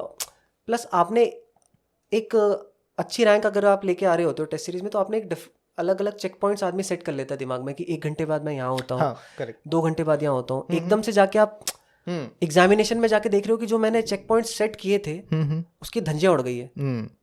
मैंने कुछ भी नहीं किया था, मैंने अराउंड, मुझे अच्छे से याद है, शुरू के 1 घंटे में 10-20 क्वेश्चन किए, 10-12 क्वेश्चन किए थे। वो भी एकदम माउस को ऐसे धीरे धीरे यूज करके कि 55 ही दबना चाहिए, 5 नहीं होना चाहिए। तो उसमें मेरा था कि मैं 1 नंबर में पहले एनईटीज अटेम्प्ट करता था। तो और कुछ जो एकदम थ्योरेटिकल सवाल होते हैं ना, देख के आंसर मार दो, एकदम ही देखा, सॉल्व नहीं किया और आंसर मार दिया। तो इस टाइप के मैंने जो एनईटीज और कुछ जो भी अटेम्प्ट किए थे शुरू में, तो वो मेरे आउट ऑफ वो चला गया, क्या बोलते हैं, एक देते हैं ना ये लोग रेंज। तो एनईटीज मेरे काफी आउट ऑफ वो रेंज चले गए और काफी गलत हो गए मेरे एनईटीज चक्कर में। तो मेरे 73 नंबर थे ऐसे उस समय, 73, मतलब बहुत सारे क्वेश्चन जो एकदम ही डायरेक्ट थे वो भी मैं गलत करके आया था, मुझे यकीन ही नहीं हुआ कि मैं क्या करके आया हूँ। तो जो भी मैं 73 लेके भी आया हूँ वो मेरे आखिरी के 2 घंटे की ही मेहनत है। तो मैं बड़ा डिप्रेस हो गया था। Okay. तो तुम्हें क्या लगता है, ऑनेस्टली बताना, कि उसमें माउस या सिस्टम में प्रॉब्लम था या फिर तुम्हारा प्रैक्टिस नहीं था उस माउस में, ये प्रॉब्लम है? सिस्टम में तो नहीं है, सिस्टम उनका ऐसा ही रहता है। ओके मेरे को मेक श्योर करना चाहिए था कि मैं स्लो सिस्टम पे प्रैक्टिस करूं। You were used to a better thing. हाँ, I was used to a better system, a better mouse. ये था मेरी तरफ से। मैं पूरा का पूरा ब्लेम तो नहीं डाल सकते ना आप किसी पे, you have to be accountable for everything. तो नहीं यार देखो, देयर इज नो डाउट, बस गेट का नहीं बोल रहा हूँ, फॉर ऑल दी एग्जामिनेशन, बाकी एग्जाम में एक्चुअली और भी ज़्यादा प्रॉब्लम होता है कि सेंटर में इट मैटर्स अ लॉट। एक बार तो मैं इसरो एग्जाम में गया तो मुझे यही नहीं मिला जिस पे तुम वो शीट्स रखते हो ना, वो है ही नहीं। उन्होंने मुझे एक वो क्या हम तो उसे पटरा बोलते हैं, पता नहीं तुम लोग क्या बोलते गत्ता। हाँ गत्ता। तो उन्होंने किया, there was just a chair, ठीक है, वो भी चेयर मतलब 5th स्टैंडर्ड बच्चों के लिए होगा। अच्छा वैसा चेयर था जिसमें मैं तो हाइट मेरा ऐसे भी ज्यादा है। वो बच्चों की जो नर्सरी वाली चेयर होती है, छोटी वाली, नर्सरी भी नहीं, मतलब 6, 7, 5th, मुझे लगा नर्सरी वाली चेयर, 5th 4 क्लास के बच्चे जिसमें बैठते होंगे। तो वो ऐसा था और मेरा पैर ऐसे होगा करीब, क्योंकि वो बहुत ही छोटा था।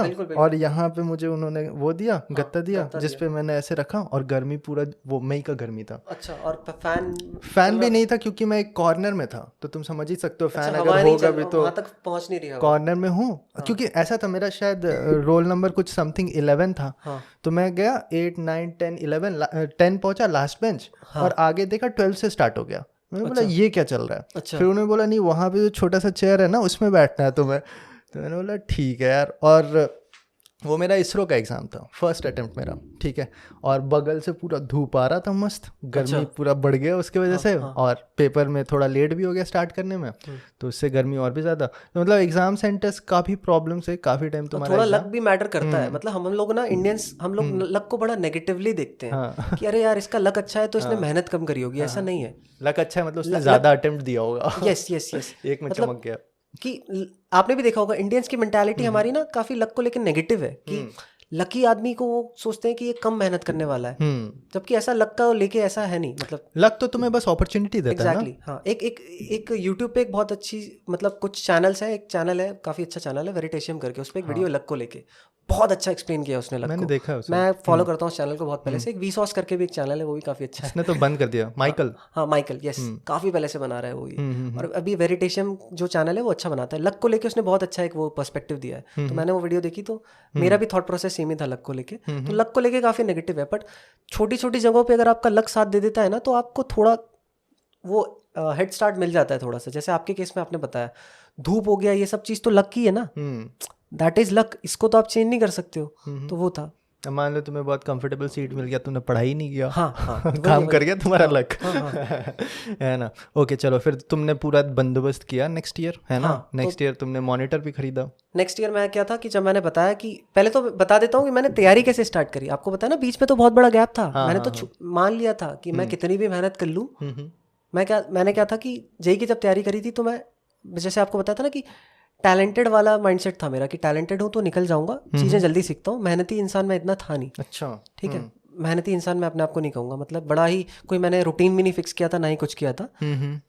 जैसे सुबह उठ के जो ठीक लगता था वो करता था, और ऐसे करके ही मैं पहुंच गया यहाँ तक। तो मेरे मन में था कि उस समय मेहनत नहीं करी शायद, इसलिए मैं NIT तक पहुंचा, नहीं तो मेहनत करता तो आगे तक जा सकता था। मुझे ये था कि मन से कि मैंने अपना बेस्ट नहीं दिया है, सिंपल। इधर क्या था कि मैंने अपना बेस्ट दे के मैं फेल हुआ हूँ। इसके अलावा आप क्या कर सकते हो?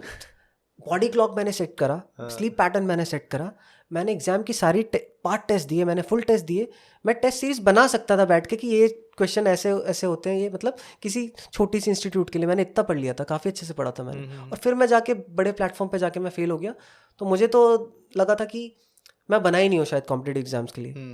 मुझे लगा था कि मैं कुछ भी कर लूँ या मैं कितनी भी मेहनत कर लूँ, लक इवेंचुअली मेरे को पकड़ के फिनिश लाइन क्रॉस नहीं करने देगा और मुझे पकड़ ही के ही रख लेगा। तो मैंने ये मेरा माइंडसेट बन गया था। प्लस जैसे कि हमने डिस्कस कर रहे थे कि कॉम्पिटिटिव एग्जाम्स को लेके जो मेरा छोटा भाई है उसका भी बड़ा नेगेटिव वो है कि इसके छोटे भाई ने IIT बॉम्बे में एडमिशन लिया था। तो कॉम्पिटिटिव एग्जाम्स को लेके उसका भी वो है, मतलब उसने भी तैयारी वैयारी की थी, तो ये है। तो माइंडसेट उसका भी नेगेटिव था कि मतलब कि इससे पूरा का पूरा टेस्टिंग नहीं होता, जैसे हम पहले बात कर रहे थे वो। तो उसके बाद फिर मैंने क्या किया था कि एक दिन मैं जुलाई के एंड की या अगस्त की बात है शायद, ओलंपिक्स उस समय चल रहे थे। अच्छा, राइट। तो ओलंपिक्स जब चल रहे थे तो मैं ऐसे ही बैठ के एक दिन स्क्रॉल कर रहा था, यूट्यूब भी कुछ काम नहीं था मेरे उस समय। एक चीज़ स्टार्ट करी थी, उसमें भी बहुत बुरी तरीके से हम फेल हो गए थे, पैसा भाग के तो लग रहा था कि अब इससे क्या होगा, इससे नीचे क्या ही जा सकते हैं। तो उसके बाद क्या हुआ कि मैं देख रहा था वीडियो, तो मैंने 25 मिनट्स का वीडियो है अभिनव बिंद्रा के ऊपर, ओलंपिक लेजेंड्स करके एक है वीडियो है 25 मिनट्स का। तो मैंने देखा कि वो वीडियो मैंने देखा था। किसका फोन बज रहा है? मेरा तो नहीं बज रहा यार। कि अच्छा ये अभिनव बिंद्रा का मैं कुछ बता रहा हाँ, तुम बता रहे थे तुमने। तो क्या हुआ कि मैं ऐसे बैठ के स्क्रॉल कर रहा था, कोई मैं मोटिवेशन वगैरह नहीं दे रहा हूँ, मैं एक सिंपल सा एक बैक स्टोरी बता रहा हूँ कि मैं पूरा मान के बैठ गया था कि भाई मैं कुछ भी मेहनत कर लूँ, मेरा कुछ नहीं होने वाला है, मैं ले दे के जाके बड़े प्लेटफॉर्म पे फेल ही होऊंगा। अच्छा। 3 बार JEE भी दी थी मैंने, JEE में मैं बड़े प्लेटफॉर्म पे जाके जितना टैलेंट था उसके हिसाब से मैं काम कर नहीं पाया। मतलब जितने भी कुछ मेरे फ्रेंड्स अच्छे जो मुझे जानते हैं कि इसमें टैलेंट है, अच्छा काम कर सकता है, बट समहाउ ऑन बड़े प्लेटफॉर्म पे जाके फेल हो जाता है।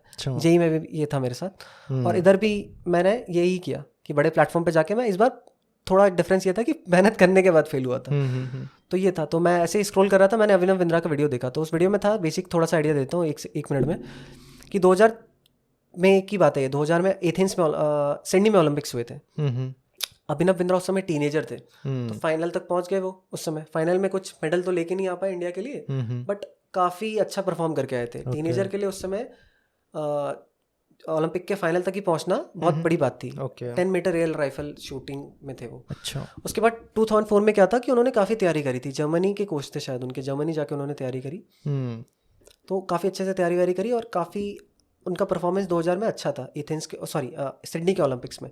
तो एथेंस में ऐसा था कि इंडियंस में एक ऐसा बन गया था, इंडिया वाले लोग सोचने लग गए थे कि अभिनव बिंद्रा ही बंदा है जो, सॉरी हाँ बोलो, अभिनव बिंद्रा ही एक ऐसा जो बंदा है जो इंडिया के लिए पहला इंडिविजुअल गोल लेके आ सकता है। इंडिविजुअल गोल अभिनव बिंद्रा ही पहले बंदे हैं जो 2008 में जीत के आए ओलंपिक्स में।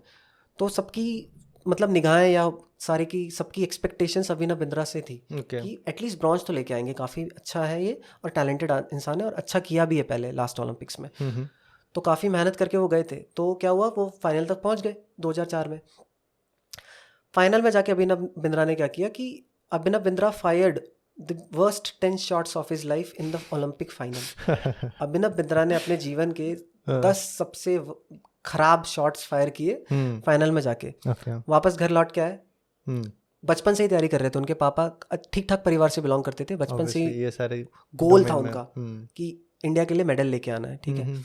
तो बिल्कुल ही एकदम क्या खत्म हो गया था उनका, कि जो सपना लेके चल रहा था वो उड़ गया। तो उसके बाद क्या हुआ कि 5 या 6 दिन बाद उनके पास कॉल आता है उनके कोच का, जो कोच हस्बैंड वाइफ थे उनके, तो जो वाइफ थी उनका फ़ोन आया उनके पास कि भाई जिस टाइल पे खड़े होकर तुम शूट कर रहे थे वो टाइल मतलब लूज टाइल थी।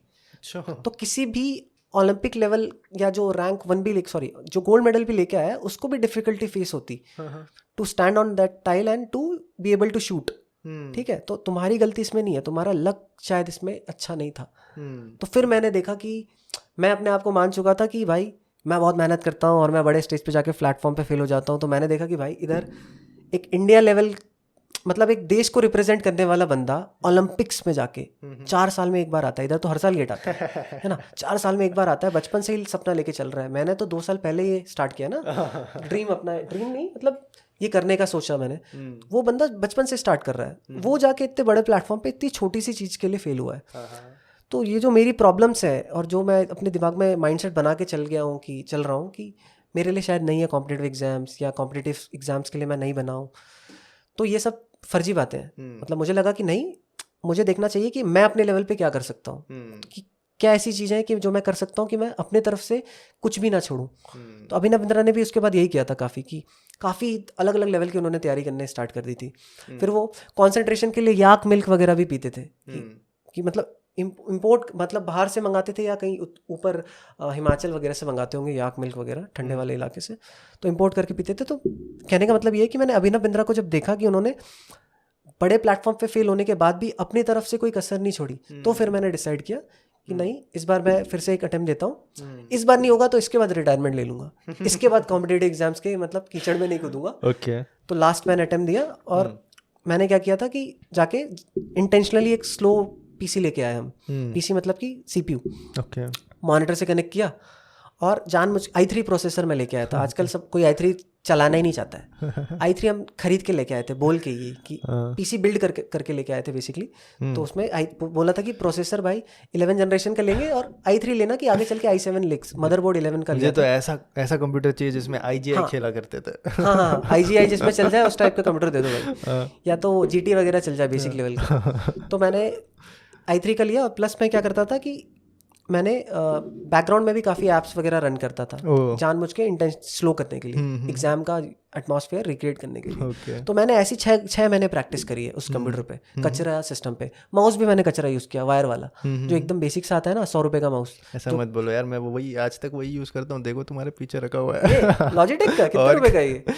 200-300 का होगा ये, फिर भी ठीक है। मैंने एकदम ही बेसिक जो आता है ना, एकदम ही बेसिक, जो एकदम जहाँ से स्टार्टिंग होता है माउस का, वो यूज़ किया मैंने। ओके, वो कंप्यूटर रखे रहो, वो बहुत जल्दी बिकेगा एंटिक पीसेस में। नहीं, इतना तो यूपीएससी की एग्जाम शायद अगर मैं निकाल देता तो शायद बिक जाता। यूपीएससी का बड़ा इंडिया में नाम नहीं, तुम्हारे लिए नहीं हो सकता है, 50 साल के बाद उसे एंटिक पीसेस के लिए रखेंगे, जैसे एप्पल का फर्स्ट प्रोसेसर। अच्छा, मुझे लगा कि मैं फेमस हो जाऊंगा कि उसके बाद फिर जैसे धोनी ने अपना बैट बेचा था, वैसा बेच रहूंगा। हाँ, वो तो अलग लेवल है भाई, क्या पता हो भी जाओ। चलो ठीक है, आगे बताओ। तो मैंने वो किया था, मैंने 6 महीने उस पर पूरी प्रैक्टिस करी है। इस बार मैंने अपनी तरफ से कुछ भी नहीं छोड़ा। फिर मैं कंप्यूटर, इस बार मैं एग्जाम, लास्ट टाइम मैंने एक्सी का एग्जाम लिखा भी नहीं था। अच्छा, इस बार मेरा एक्सी लिखने का एग्जाम का मेन मकसद ही यही था। एक्सी का एग्जाम होता है मैकेनिकल के पहले, तो जाके देख लूँ कि, और सेंटर मेरा सेम था दोनों में। अच्छा। तो मैं एक्सी का एग्जाम इसलिए लिखा कि एक बार जाके सेंटर से यूज्ड टू हो जाऊँ। एक दिन पहले ही होगा, एक दिन पहले ही था। हाँ, तो ये बड़ी अच्छी बात थी।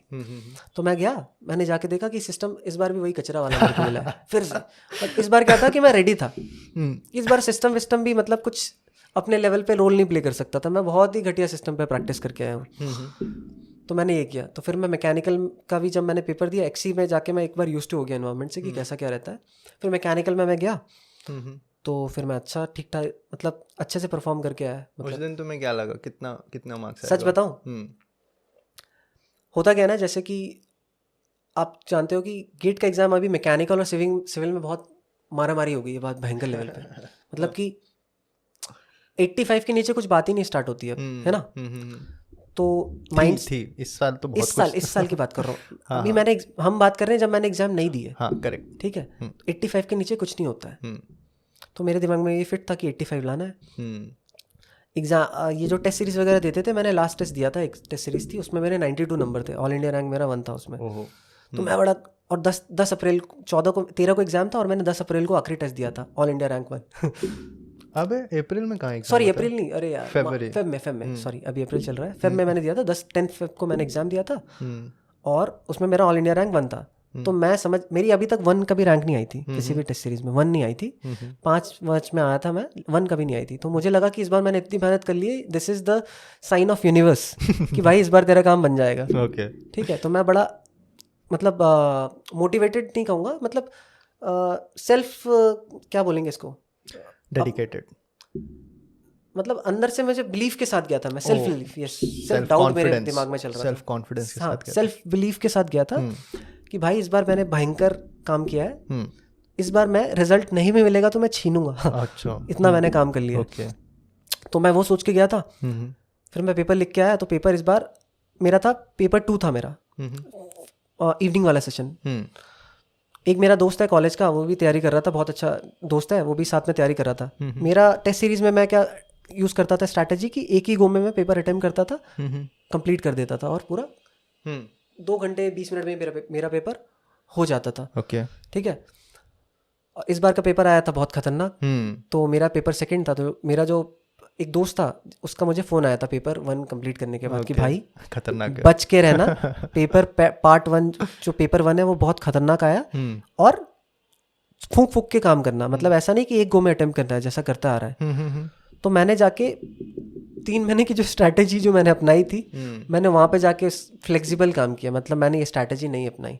मैंने मतलब कि जो चीज़ें मुझे लग रही थी कि नहीं इस पर टाइम देना हो जाएगा but it will take time, तो मैंने उसको छोड़ा। तो मैंने दूसरी स्ट्रैटेजी के साथ पेपर अटेम्प्ट किया, और अराउंड में 56 क्वेश्चन अटेम्प्ट करके आया था 65 में से, और मैं टेस्ट सीरीज में 65 करता था पूरे। तो मैं जब निकला बाहर तो मेरे भाई और मेरे पापा इंतजार कर रहे थे, तो मैं समझ गया था कि इस बार भी फेल ही हो गया हूँ। शायद तुमने पिछले बार भी करीब इतना ही किया होगा। 2021 में कितने क्वेश्चन अटेम्प्ट किया था? पिछले बार 63 करके आया था मैं। अच्छा। 63 काफ़ी गलत चले गए थे, बताया ना मैंने, बहुत सारे गलत चले गए थे। प्रिपरेशन मेरा पिछली बार एकदम सही था, पेपर भी इतना टफ नहीं आया था पिछली बार। मतलब पेपर वाज ठीक, इस साल के कंपैरिजन में अच्छा पेपर था वो, डिसेंट। इस साल का थोड़ा मतलब काफ़ी ऐसी चीज़ें, शॉकर पेपर बोलूँगा मैं इसको, कि कुछ चीज़ें जो हमें लगता है पूछी जाती हैं वो नहीं पूछी, कुछ चीज़ें जो नहीं पूछते हैं। जैसे HMT आप जानते हैं ना, HMT 9 सवाल पूछ लिए पहले पेपर में HMT से। HMT इज क्वाइट एक्सपेक्टेड, क्योंकि HMT तुम्हारा 5th सब्जेक्ट में आता है ना, तो उससे सेंस बनता है। ठीक है, बहुत ही ज़्यादा मतलब ठीक है, सोम जैसे क्वेश्चंस पूछ लिए, सोम से 1 सवाल, हाँ वही पेपर 1 में। हाँ, लेकिन यार पता है ये 2017 में भी मैं अपने सीनियर्स को यही आके बोल रहा था कि एक्सपेक्ट किया था इससे इतना क्वेश्चन आएगा। मेरे सीनियर्स ने क्या बोला ना, ये 2015 से ही पैटर्न चेंज हो चुका है कि मतलब there is no fixed ratio कि इससे इतने क्वेश्चन आएंगे, इससे इतने क्वेश्चन आएंगे, है ना। ठीक है, आई अंडरस्टैंड सोम से नहीं आए क्वेश्चन, ये तो बिल्कुल बहुत बड़ा सब्जेक्ट है, it is not expected at all. ये this is like first top 3 subjects, है ना। 1 सेकंड होल्ड करना, मुझे बैटरी चेंज करना है इसका। ओके, चलो फिर से कंटिन्यू करते हैं। तुम फिर फाइनली हम वहाँ तक फाइनली पहुँच ही गए कि तुम्हारा गेट में रैंक आ गया। स्टार्ट किया हमने तुम्हारे जन्म गाथा से, उसके बाद 11-12 भी पहुँच गए, और फाइनली अब हम गेट में पहुँच गए। तो तुमने बहुत सारे चेंजेस किए, मतलब मेनली चेंज तो यही किया कि तुमने वो सिस्टम रिक्रिएट कर लिया जितना बुरा हो सकता है, और इस बार तुमने एक्सी भी दे दिया एक दिन पहले, तुमने कोई कसर ही नहीं छोड़ा। और फाइनली तुम्हारा उस दिन परफॉर्मेंस जो था, फिर तुम बता रहे थे कि उस दिन तुम्हें लगा था कि शायद इससे नहीं होगा कुछ। मैं तो एक्सपेक्ट कर रहा था कि होता क्या है ना कि रैंक प्रेडिक्टर पे आपको आइडिया लग जाता है बेसिक सा कि कितना क्या आपका नंबर आने वाला है। और हम लोग जैसे बात कर रहे थे कि 85 टारगेट होता है मैकेनिकल में, और सिविल में भी, मैकेनिकल सिविल में, कि 85 के नीचे कुछ बात ही नहीं होती है। तो मेरे दिमाग में वही फिट था लास्ट ईयर का पेपर देख के भी कि 85 ले आओगे तो सही हो तुम, मतलब सेफ सिचुएशन में हो तुम। मैं जब पेपर करके निकला 56 अटेम्प्ट करके निकला था, तो मुझे लग रहा था कि 85 तो नहीं आ पाएंगे। हाँ, अच्छा, आजकल ये तुम्हारे प्रॉपर स्कोर कार्ड क्या बोलते हैं, आंसर कीज रिस्पांस जो है वो तुरंत देने लगे हैं, और गेट अपना आंसर भी रिलीज करने लगा है ना बहुत जल्दी। तो फिर तुम्हें तुरंत पता चल जाता है। तुरंत पता लग जाता है। कितने मार्क्स आ रहे थे तुम्हारे? मेरे आंसर के हिसाब से नंबर आ रहे थे 79 पॉइंट समथिंग। ओके। और वो नॉर्मलाइज हुए हैं, क्योंकि नॉर्मलाइजेशन चलता है ना मैकेनिकल में, 2 पेपर होते हैं। नॉर्मलाइज होके मेरे 80.55 नंबर आए। ओके, चलो ठीक है। रिजल्ट किस दिन आया था, एग्जैक्ट डेट बताओ। रिजल्ट आया था 17 मार्च को। 17 मार्च को। उस दिन तुम्हें शॉक लगा होगा कि नहीं, उसके पहले ही चेक कर लिया था रैंक प्रेडिक्टर पे। जैसे हम बात कर रहे थे ना कि जैसे मैं एग्जाम देके निकला, मेरे भाई और मेरे पापा मेरे को रिसीव करने के लिए खड़े थे। तो फिर मैं एकदम उदास शक्ल लेके गया कि भाई हो गया कचरा, अब मैं रिटायर ले रहा हूँ। मैं बड़ा फ्रस्ट्रेटेड था। हम लोग वापस जब लौट रहे थे ना, तो भयंकर मैं फ्रस्ट्रेटेड था, खतरनाक लेवल पे, कि मैंने इस बार कुछ कसर नहीं छोड़ी अपने लेवल पे। मेरी किस्मत भयंकर लेवल पे ख़राब है, या क्या पता, मैं जो सोच रहा था अभिनव बिंद्रा वाली वीडियो देखनी नहीं चाहिए थी, मैं वही बंदा हूँ। मैंने समझ रहे हो आप? तो मेरे दिमाग में वही चलने लग गया था। फिर मैंने अराउंड 13 को मैं एग्जाम देके आया था, 21 को आंसर की रिलीज हुई थी। तो 21 तक मैंने स्केपिज्म बोलते हैं ना, कि मैंने कुछ सोचा ही नहीं कि मैं अब आगे क्या करूँगा। मुझे पता था कि मैं बड़े लेवल पे फेल होने वाला हूँ, नहीं आएंगे 85, 200 300 250 रैंक आएगी, इसमें कुछ नहीं होता है, ठीक है। तो फिर उसके बाद क्या हुआ था कि मैं स्किपिज्म में चला गया, कि मैंने सोचा कि 7 दिन जब तक चेक नहीं करता हूँ तब तक क्या करता हूँ, दिमाग को भटका के रखता हूँ। तो एक एनीमे मैंने पूरा 64 समथिंग एपिसोड्स थे, फुल मेटल एल्केमिस्ट करके एक एनीमे, बहुत अच्छा एनीमे, तो वो मैंने पूरा 7 दिन में देख दिया। कुछ नहीं सोचा मैंने कि आगे क्या करूँगा, कैसे करूँगा। और फिर जब मुझे अच्छे से याद है, मैं और मेरा छोटा भाई 21 को रिजल्ट चेक कर रहे थे बैठ के। तो हमने देखा तो रिजल्ट में वो दिखा रहा था कि ऑल इंडिया रैंक 11 या 12 दिखाया उसने रैंक प्रेडिक्टर में। अच्छा। मैं सोच के चल रहा था कि 200 पार, मेरा भाई सोच के चल रहा था कि 150 के अंदर आ जाएगा या 200 तक। मैं सोच के चल रहा था 200 पार या 250 तक आएगा। मैंने जब 11-12 देखा तो फिर मेरे को रियलाइज हुआ कि नहीं, पेपर ही टफ आया है। मुझे ऐसा लगता था कि जो टॉपर है वो तो 85 ही लेके आएगा। मैं ये बात भूल गया था कि इस बार मैं ही टॉपर था पेपर में। लास्ट पेपर में मैं ही 92 लेके आया था। तो टॉपर के लिए पेपर टफ था इस बार, तो मुझे लगता था टॉपर के लिए कुछ टफ नहीं होता है, जो कि लगना भी चाहिए। टेस्ट सीरीज का बात कर रहा हूँ। हाँ, 92 टेस्ट सीरीज में था। लास्ट टेस्ट सीरीज की मैंने बात करी ना, मुझे लग रहा था कि यूनिवर्स का ये साइन है कि भाई इस बार मिल जाएगा। तो ये था। तो मुझे लग रहा था कि टॉपर 85 के ऊपर ही टॉपर बनता है कुछ भी, या बहुत अच्छे नंबर चाहिए होते हैं। तो मैं भूल गया था कि टॉपर इस बार मैं ही खुद था। तो मैंने काम किया था, तो मेरे को इस पर रिजल्ट मैं देख के काफ़ी खुश हुआ था कि नहीं, एट लास्ट जो मैंने काम किया था उसका मुझे रिजल्ट। कुछ लोग ऐसे भी होते हैं, हाँ, चाटे खाने वाले काम करते हैं। हाँ, 11 रैंक लाते हैं, फिर बोलते हैं अरे यार काश मेरा सिंगल डिजिट में आ जाता। नहीं, ऐसा कुछ नहीं। शुरू में मुझे एक्सपेक्टेशन कम रखो तो खुशी रहोगे। क्या हुआ था ना कि वो आंसर की जब फाइनल रिलीज हुई थी ना, तो रैंक प्रेडिक्टर पे मेरी और अच्छी रैंक दिखा रहा था, सिंगल डिजिट। तो मैं एक्सपेक्ट कर रहा था और अच्छी। नॉर्मलाइजेशन में दिखा रहा था कि 4-5 नंबर बढ़ेंगे और बढ़े केवल 1.5 नंबर। अच्छा। तो मेरी रैंक दिखा रहा था 5-6 ऐसे कुछ दिखा रहा था। तो मैं बड़ा खुश था, सिंगल डिजिट ले आया। रैंक 1 एक्सपेक्ट कर रहे थे क्या? नहीं, रैंक 1 नहीं। एक्सी में मुझे नहीं पता था। एक्सी में मुझे लग रहा था कि अच्छी रैंक आ जाएगी। मैं सोच रहा था कि एक्सी में ज़्यादा अच्छी रैंक आएगी as compare to mechanical. But उल्टा हो गया कि जिसकी तैयारी करी थी उसमें रैंक आ गई। आजकल एक्सी भी सभी दे रहे हैं। हाँ, एक्सी काफ़ी अच्छा है, एक्सी देना भी। मतलब क्या फ़ायदा उससे? मतलब कि पीएसयू नहीं, कुछ लोग क्या होते हैं ना कि कुछ लोग आगे फर्दर स्टडीज के लिए जाना चाह रहे हैं, एमटेक हो गया या एमएस के लिए, तो एक्सी इज ग्रेट प्लेटफॉर्म उन लोगों के लिए। तुम्हारा एक्सी में क्या गेट स्कोर बना? एक्सी में मेरा है 891 ऐसा कुछ। 891 या कि क्या, गेट स्कोर नहीं पता, रैंक मेरी नहीं, क्योंकि GATE score is important for interdisciplinary ना। अच्छा। तो उसमें अगर तुम्हारा गेट स्कोर 871 ऐसा कुछ है, 871 है या तो 891। मैकेनिकल में बेटर गेट स्कोर है। मैकेनिकल में 940 है। हाँ, okay, मैकेनिकल में बेटर तुम्हारे लिए हेल्पफुल वही रहेगा। हाँ, मेरे लिए हेल्पफुल वही रहेगा। ओके, चलो तुमसे एक चीज़ मैं पूछना चाहता हूँ। तुम अपने आप को टैलेंटेड कंसिडर करते हो, है ना? देखा जाए तो तुमने बहुत ज़्यादा कुछ तोड़ फोड़ मेहनत नहीं किया। एक बार तुमने किया था 2021 के लिए, है ना? थोड़ा सा ढंग से किया था। वो भी मुझे ऐसा नहीं लगता कि तुम 13 घंटा 14 घंटा बैठ ना, मैं कभी इस टाइप का बंदा था ही नहीं। मैं 6 घंटे 3 घंटे वाला इंसान हूँ। ओके, मैंने ऐसा ऑब्जर्व किया कि जिन्होंने 11-12 में ठीक ठाक पढ़ लिया, उन्हें आगे जाके मतलब इजी ही लगता है बिल्कुल गेट ये सब क्रैक करना। जैसे फॉर एग्जांपल तुम्हारा 10th का परसेंटेज या सीजीपीए क्या था? 10 सीजीपीए था। मैं स्कूल में तो टॉपर था। मैं सीजीपीए ओके। 12 में तो we can not consider because 12 में तो मैंने जैसे बताया था कि डमी था मेरा। तो 12 में ऐसे जाके पास कर दिया था। ओके, बट 86 समथिंग कुछ था उसमें मेरा। You had somewhere close to 10,000 rank in this. नहीं, कितना था? 11-12 ऐसा कुछ था। 12 के, ठीक है। तो मतलब तुमने 11-12 में या उसके पहले भी तुम अच्छे स्टूडेंट रहे थे, और उसके वजह से भी मतलब बहुत लोग तुम्हारा शायद सिर्फ रैंक 11 देख के और देख लिया कि, और तुमने खुद ही बताया कि 2022 के लिए तुमने इतना भी ज़्यादा मेहनत नहीं किया था, बस थोड़े प्रिकॉशंस तुमने ऐसे लिए जैसे कि सेटअप प्रॉपर रखा तुमने। मतलब ऐसा नहीं कि बहुत ही ज़्यादा आग लगा दिया, ठीक है, नॉर्मली पढ़े। लेकिन ये चीज़ स्टूडेंट्स को पता रहना ज़रूरी है कि दैट बैकग्राउंड ऑल्सो मैटर्स, क्योंकि तुम्हारा फिजिक्स और मैथ्स है और वो बेस अच्छा बना हुआ है, तो whatever you are going to build, you are going to build above that. बिल्कुल, क्योंकि जो एक नया बंदा होता है ना, उसको सबसे पहले तो प्रिपरेशन जब वो स्टार्ट करता है, मान लेते हैं कि कोई आके स्टार्ट करता है अभी यहाँ पे आके, काफ़ी लोग दिल्ली आके भी स्टार्ट करते हैं प्रिपरेशन करना, जैसे आपने भी स्टार्ट किया था। नहीं, मैंने कंटिन्यू किया। अच्छा, मतलब कंटिन्यू किया था। मैंने 16 भी दिया था। अच्छा, 16 भी आपने दिया था। तो जो एक बिगिनर है उसको पहले तो आके सीखना है कि नोट्स कैसे बनाते हैं, एग्जाम क्या होता है, उन्हें ये भी नहीं पता। एग्जाम क्या है, एग्जाम की क्या रिक्वायरमेंट्स है, पढ़ते कैसे हैं, नोट्स कैसे बनाते हैं, नोट्स बनाने के बाद रिवीजन कैसे करते हैं, टेस्ट कैसे देते हैं, ये सारी चीज़ें उनको सीखना है।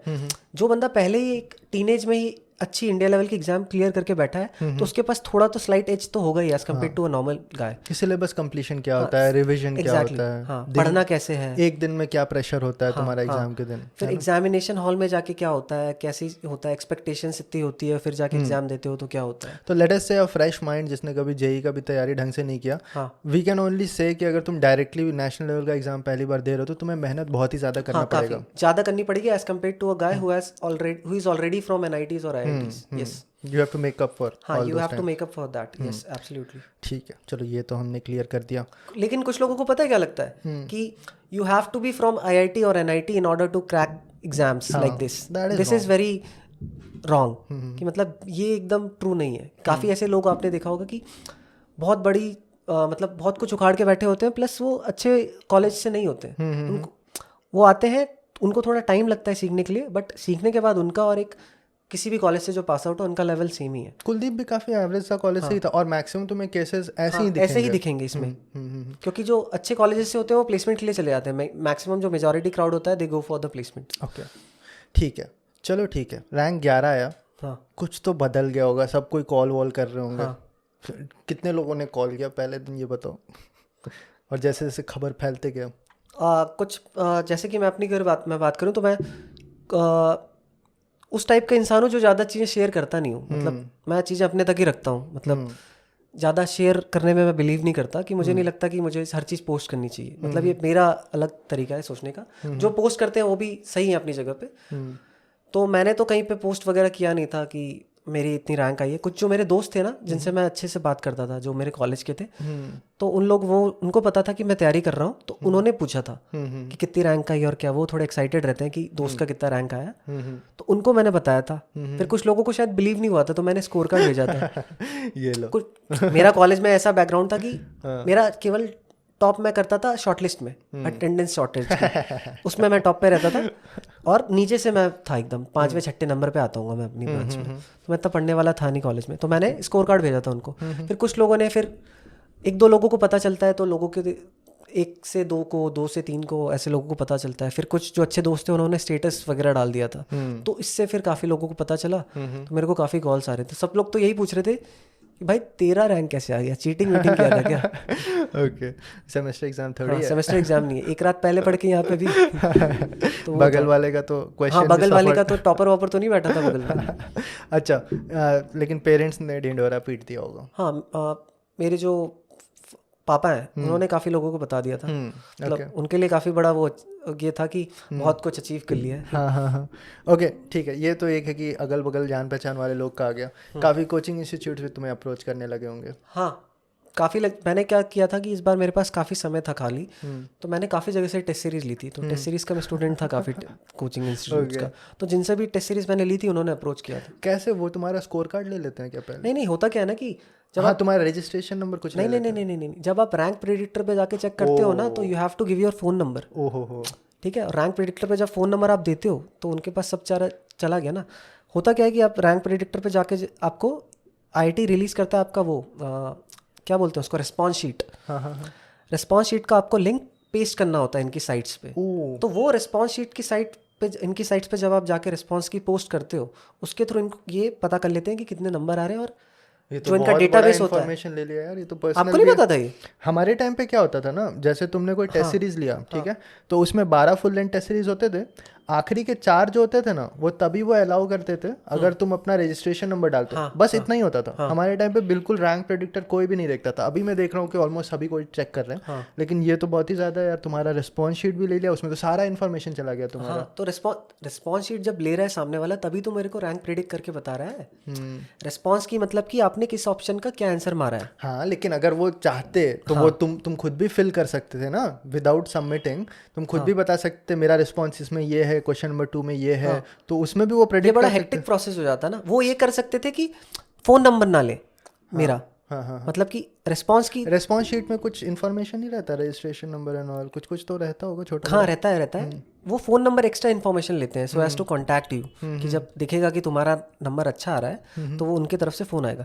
होता क्या है ना कि सबका पेपर जम्बल्ड होता है, कि मेरा जो क्वेश्चन नंबर 1 है वो सामने वाले का क्वेश्चन नंबर 8 है। तो एक करके अगर ये लेने लग गए ना, तो बहुत ही कॉम्प्लिकेटेड वो हो जाएगा। ये इधर पूरा ही एक कोडिंग पे छोड़ देते हैं कि रिस्पॉन्स की दो, रिस्पॉन्स की में शायद मुझे कोडिंग का इतना नॉलेज नहीं है, बट रिलेटिवली इजी टास्क है एज कम्पेयर टू एक एक करके डेटा लेना। ऑलराइट, ये एक तरफ से ये मेक श्योर कर सकते हैं कि नंबर ना लें, बट एट द एंड सब लोग पैसा बनाने के लिए बैठे हैं, तो ये तो करना ही पड़ेगा ना। फिर तुम्हें बहुत सारे कॉल्स आने लगे, ऑलमोस्ट सारे ही कोचिंग इंस्टीट्यूट के। हाँ, काफ़ी जगह से मेरे को कॉल्स आए थे कि इंटरव्यू के लिए आओ। हाँ, जिसमें तुमने मना भी किया काफ़ी जगह। हाँ।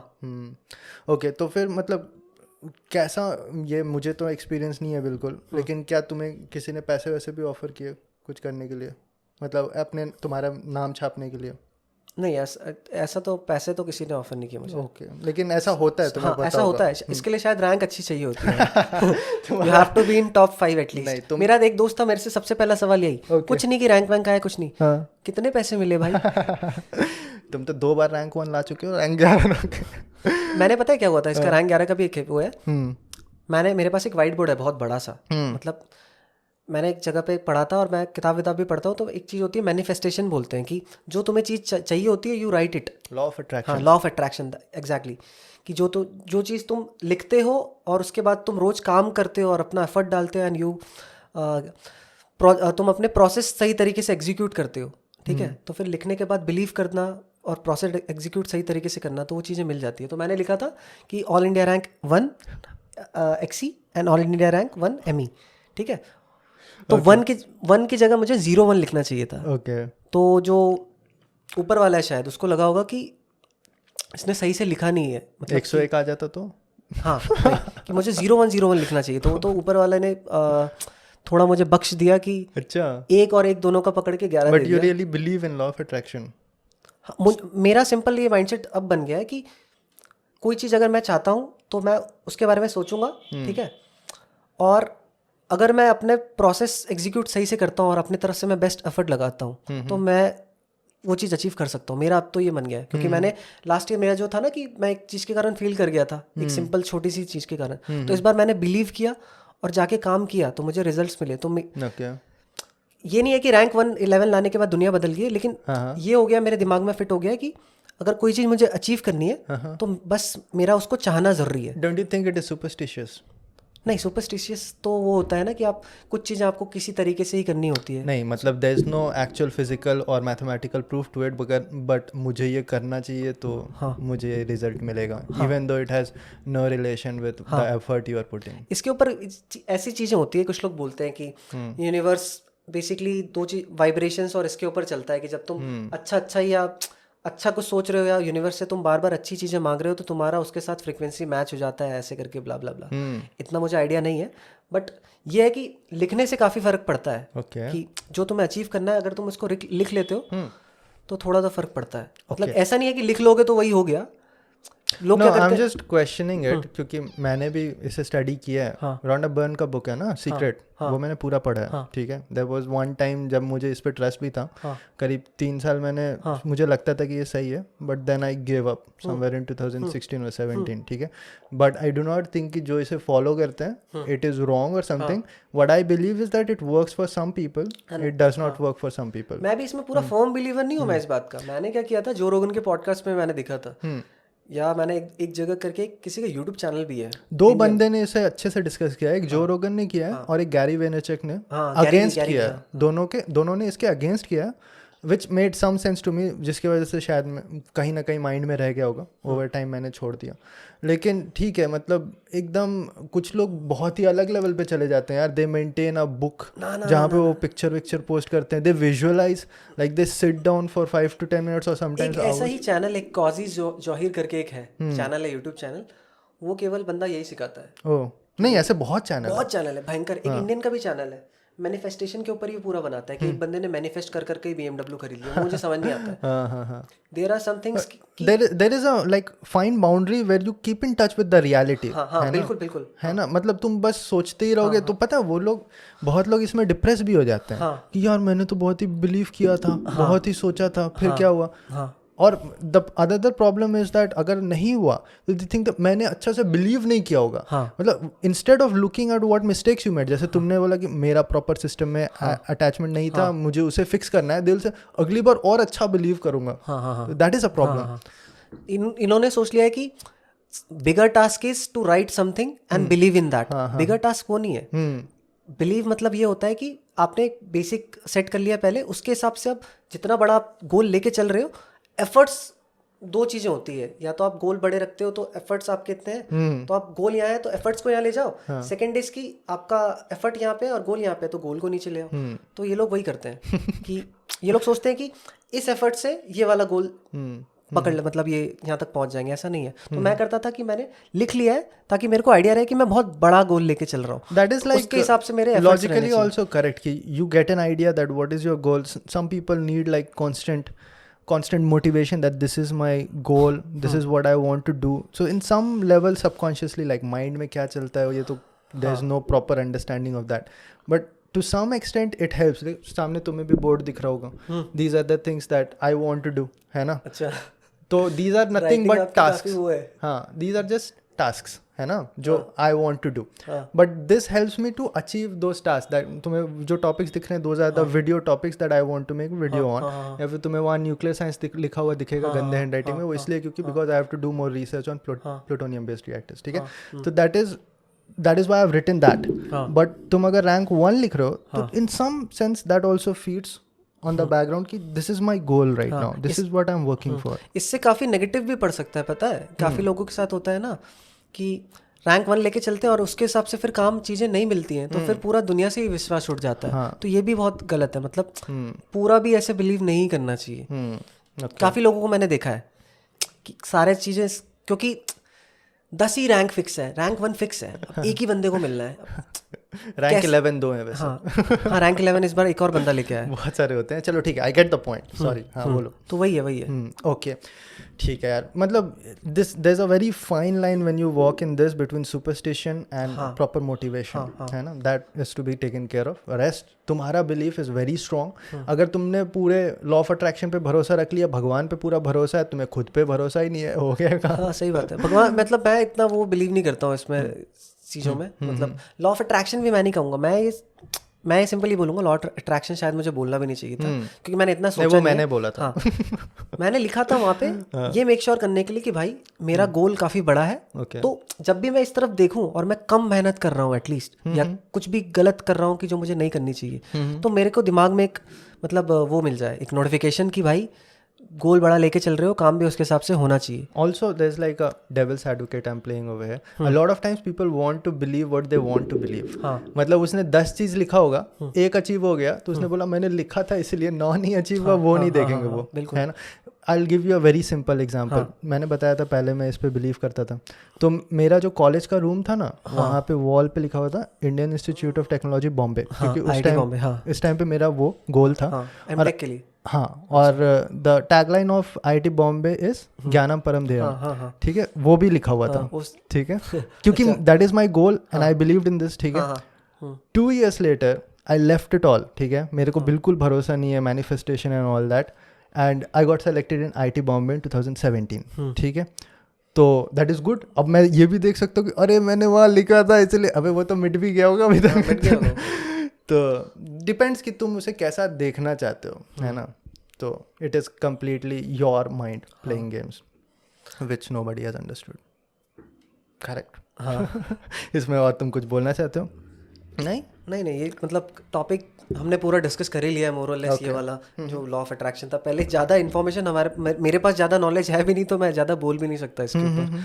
नहीं, बोलना चाहिए भी नहीं, क्योंकि this is ultimately their own belief. Finally आगे का क्या प्लान है? आगे का जैसे मैं अभी इंक्लिनेशन मेरा है नहीं सच स्टडीज़ की तरफ, तो लास्ट ईयर भी मैंने निटी बॉम्बे वगैरह, मेरे पास ऑप्शन था कि मैं भरूं, क्योंकि निटी बॉम्बे में क्या होता है ना कि गेट स्कोर का कुछ ही % होता है, एंड उसके बाद होता है GD वगैरह होता है, और भी चीज़ें होती है, 10-12 देखा जाता है। 10-12 मेरा बढ़िया है, तो मेरे पास ऑप्शन था कि मैं निटी बॉम्बे भर के उसके लिए चले जाऊँ। मैं क्या करवाते हो, MBA या डिप्लोमा ऐसा कुछ करवाते हैं, डिग्रीज बेसिकली मैनेजमेंट डिग्री, और पैकेज अच्छा है वहाँ का, वही है सेलिंग पॉइंट उस कॉलेज का। तो मैंने ये सोचा था कि ये करने का, पर फिर मैंने रियलाइज़ किया कि फिर से मैं जाके 2 साल नहीं पढ़ सकता मैं, और मेरा इंटरेस्ट नहीं है इस तरफ, तो मैं नहीं जाऊंगा। This is like 90% of people who have done B.Tech की और नहीं पढ़ना चाहे कुछ भी हो जाए। बिल्कुल मैं बर्न आउट हो गया हूँ पढ़ के, क्योंकि मैंने जब कॉलेज में देखा ना, पूरा मैं कॉलेज को भी ब्लेम नहीं करूंगा, ब्लेम मैं खुद को भी करूंगा कि मैंने भी खुद का इंटरेस्ट नहीं लिया, बट कुछ पार्ट तो कॉलेज भी प्ले करता है, क्योंकि होता क्या है ना कि बहुत सारे बच्चे जो कोटा में या पढ़ते हैं ना इधर, जो जिनको सपने बेचे जाते हैं IITs के और इसके, तो इनको ये लोग काफ़ी मेहनत करके यहाँ तक पहुँचे हैं। कुछ ऐसे बच्चे जो अपनी रियल सिस्टर की या रियल बहन की शादी छोड़ देते हैं क्योंकि उनका एक सब्जेक्ट छूट जाएगा, ठीक है। तो इतनी मेहनत करने के बाद जब सामने वाला कॉलेज में आता है और देखता है कि यहाँ पे दिमाग वाले तो लोग हैं but they are very bad teachers, ठीक है, तो वो फिर एकदम से शौक उनको लगता है कि यार मैं तो सोच के आया था कि मैं इतने अच्छे अच्छे टीचर से पढ़ के आया हूँ या इतने अच्छे अच्छे लोगों से पढ़ के आया हूँ, कॉलेज में भी मेरा एक्सपेक्टेशन ये है ना कि उसी लेवल के कुछ तुम्हें मिले टीचर्स। कोचिंग इंस्टीट्यूट का तो लेवल ऑफ टीचिंग शायद कभी भी मैच ना हो पाए। हाँ, कभी भी मैच नहीं हो पाएगा। कुछ लोग इसको बोलते हैं कि ऐसा इसलिए किया जाता है ताकि तुम्हें ऐसा फील ना हो कि तुम्हें स्पून फीडिंग करवाया जा रहा है, बट ये पूरा तो ट्रू नहीं है। तुम अपनी इनकेपेबिलिटीज छुपा रहे हो, जो प्रोफेसर्स हैं या जिनके भी, है ना, मतलब किसी को मैं पूरा ब्लेम नहीं कर रहा हूँ बट उनका भी पार्ट होता है कि there is a distinct difference in between good knowledge and good teaching. Exactly, that is what I wanted to discuss कि some people I have met in college, they are very good at their subject, but when it comes to teaching, बिना book लेके वो अगर आ गए ना class में तो नहीं बता पाएंगे वो, और बोल ही नहीं पाएंगे कुछ भी। मतलब you were disappointed? Very disappointed, very very disappointed. मैं जब गया कॉलेज में मैंने देखा कि ये हालत है। मैं तो सोच के गया था कि आयरन मैन का आर्क रिएक्टर और ये बनाऊंगा, मेरी ज़्यादा एक्सपेक्टेशन थी, वैसे मैं मान रहा हूँ, बट बेसिक लेवल का भी जो होना चाहिए वो भी मुझे इतना मैंने फील नहीं किया। मतलब कि मुझे अपनी तरफ वो नहीं अट्रैक्ट कर पाया कि सही में कुछ बताया जा रहा है। मैं भी, तुमने खुद से ज़्यादा सीखा और कॉलेज ने तुम्हें कम सिखाया, जिसकी वजह से you do not believe in college anymore. College में मैं तो इसलिए, मतलब मैं शुरू में गया था तो मेरा बिल्कुल इसलिए इंक्लिनेशन उस तरफ नहीं आया। पहले तो कुछ ऐसे ऐसे सब्जेक्ट्स थे जिसमें मुझे समझ नहीं आया कि पढ़ाया क्यों जा रहा है। हाँ, ये तो है। बहुत सारे ऑब्सोलीट, बहुत सारी चीज़ ऑब्सोलीट होती है। मैंने फाइनल ईयर में एक हमको था GPS के ऊपर था। फाइनल ईयर में GPS क्रेडिट्स होते हैं, क्रेडिट समझते हैं ना आप? क्रेडिट बनाने के लिए कि 24 क्रेडिट कैसे, या कोर्स बढ़ाने के लिए, या कैसे नंबर देंगे, है ना। मतलब मान लेते हैं कि फाइनल ईयर में कोर्स को बढ़ाने के लिए कि नहीं नंबर दिए जाएं, उसके लिए एक एक्स्ट्रा टॉपिक ऐड कर देते हैं ये लोग। Global positioning system, yes, GPS, fundamental of GPS। Why is it obsolete? तुम डेली नहीं यूज करते? नहीं, ऑब्सोलीट नहीं मैं बोल रहा हूँ। मैं बहुत सारी चीज़ें हम यूज़ करते हैं, बट ऐसा तो नहीं है ना कि हर के बारे में हम जान लें। वो तो पूरा पढ़ा रहे हैं, वो एक सब्जेक्ट है, पूरा सब्जेक्ट काफ़ी पढ़ाया गया है। मतलब एक सब्जेक्ट की तरह उसको पढ़ाया गया, उसको क्रेडिट दिए गए हैं 3 या 2 फाइनल ईयर में हमको। ऐसा है वो पूरा इसका पार्ट है, इसी और इनका हो गया वो। तो मतलब it is not related to industrial engineering. Final year में हूँ तो मैं क्यों पढ़ूंगी? अंडरस्टूड, समझ में आया आपको? फर्स्ट ईयर में चलो मुझे पढ़ा दो। ऐसे तो बहुत सारी चीजें हैं जो नहीं पता हमें, ठीक है। टैक्सेस भी नहीं पता, कोई नहीं पढ़ाता, है ना। बहुत सारी ऐसी चीजें हैं। मैकबुक के अंदर कौन सा चिप है, वो एक M1 का एक बहुत अच्छा वीडियो बनाया कोल्ड फ्यूजन ने, तो ये नहीं पता तो ये पढ़ने लग जाए क्या? नहीं पढ़ सकते। तो वही है, मतलब कि मुझे समझ नहीं आया। तो मैंने तो जब वाइवा फाइनल में दिया था, मेरी मम्मी नीचे ही थी, किचन में बना रही थी खाना, तो मैंने 6 में से 5 जवाब दिए थे आई डोंट नो सर। तब भी मैं पास हो गया उसमें। ओके, तो ये था, मतलब मैंने पढ़ा ही नहीं था कुछ भी, था कि थोड़ा मोड़ा पढ़ के पास हो जाऊंगा। और Covid not only like problem with top colleges, this is the problem with top colleges और institutes of this world. Even अगर तुम आईवी लीग्स में जाओगे and you expect like brilliant teaching, most likely you are not going to find, है ना। वो होता है क्योंकि a lot of colleges are more like, main purpose of college should be to give you practical exposure and industrial exposure if you are trying to build a career in industry, जो कि हमने तो अपने experience में नहीं देखा college को करते। कॉलेज में इंडस्ट्रियल एक्सपोजर भी नहीं दिया जाता है। आप जब बेसिकली इंडस्ट्री में जाते हो ना, you are treated as an infant. आपको कुछ नहीं आता है, आपको बच्चा समझा जाता है कि ये बच्चा आ गया है, अच्छे कॉलेज से है, मतलब मेहनती होगा। हाँ, कंपनी आके NIT IIT से इसलिए रिक्रूट करती है, उनको पता है कि ये बंदे को अगर कोई मैं काम सिखाऊंगा तो इसका भले इंटरेस्ट हो या ना हो, या कैसा भी ये बंदा रहे, 2 महीने बाद ये काम सीख जाएगा और अच्छे से काम करेगा। इसलिए वो यहाँ पे आके रिक्रूट करती है। उनको पता है कि पूरा बेसिक से ही सिखाना पड़ेगा। Moldable, a good college only shows that you are a good, मतलब you are ready to push yourself, we can train you. हाँ, वी कैन ट्रेन यू। वो ट्रेन ही करते हैं पूरा। मैंने जितने भी काफ़ी मेरे दोस्त हैं जिनसे मैं बात करता हूँ, तो वो यही बोलते हैं कि भाई कॉलेज में कुछ भी नहीं सीखा, यहाँ पे आके हमें एकदम नवजात शिशु की तरह ट्रीट किया जा रहा है। So 17 or 18-year-old boy comes to you, should I join college? What will you say?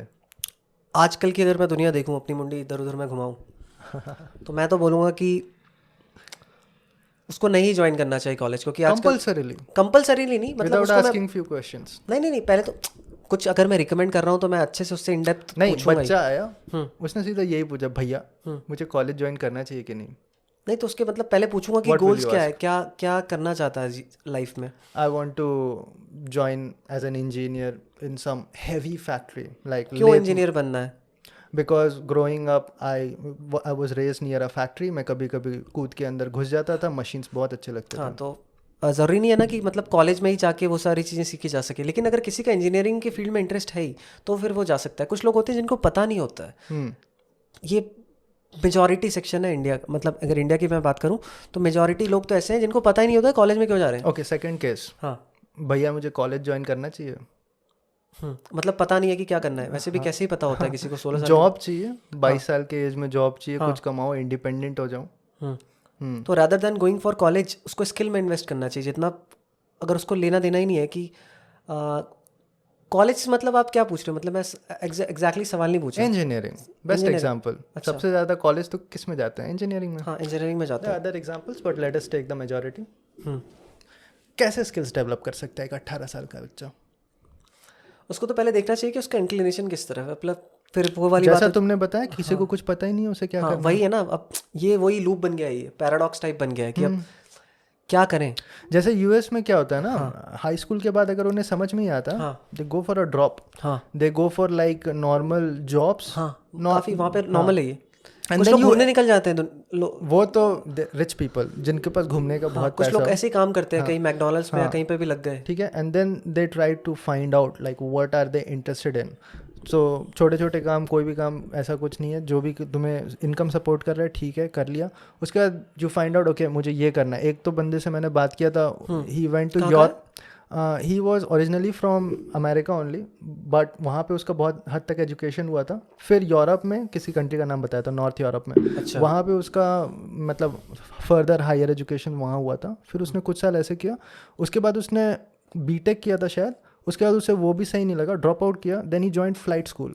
अच्छा. जब मैंने उससे बात किया तो he was like almost on the completion कि मतलब उससे लाइसेंस मिलने वाला है. अच्छा. उस टाइप का. And then they go over there. Like ऐसा तो कोई सोच भी नहीं सकता यहाँ पे कि फ्लाइट स्कूल चला जाओ है ना. तो मतलब they find a way out. But यहाँ पे क्या है कि मतलब 1 साल 2 साल तुम अगर बैठ गए और कुछ भी करो, मान लो डिलीवरी गाय बन गए, तो बहुत ही इधर उधर से प्रेशर एंड क्वेश्चनिंग आता है. पेरेंट्स भी आधे से ज़्यादा केस में तो पेरेंट्स ही जीना मुश्किल कर देते हैं, है ना. तो maybe that is the reason.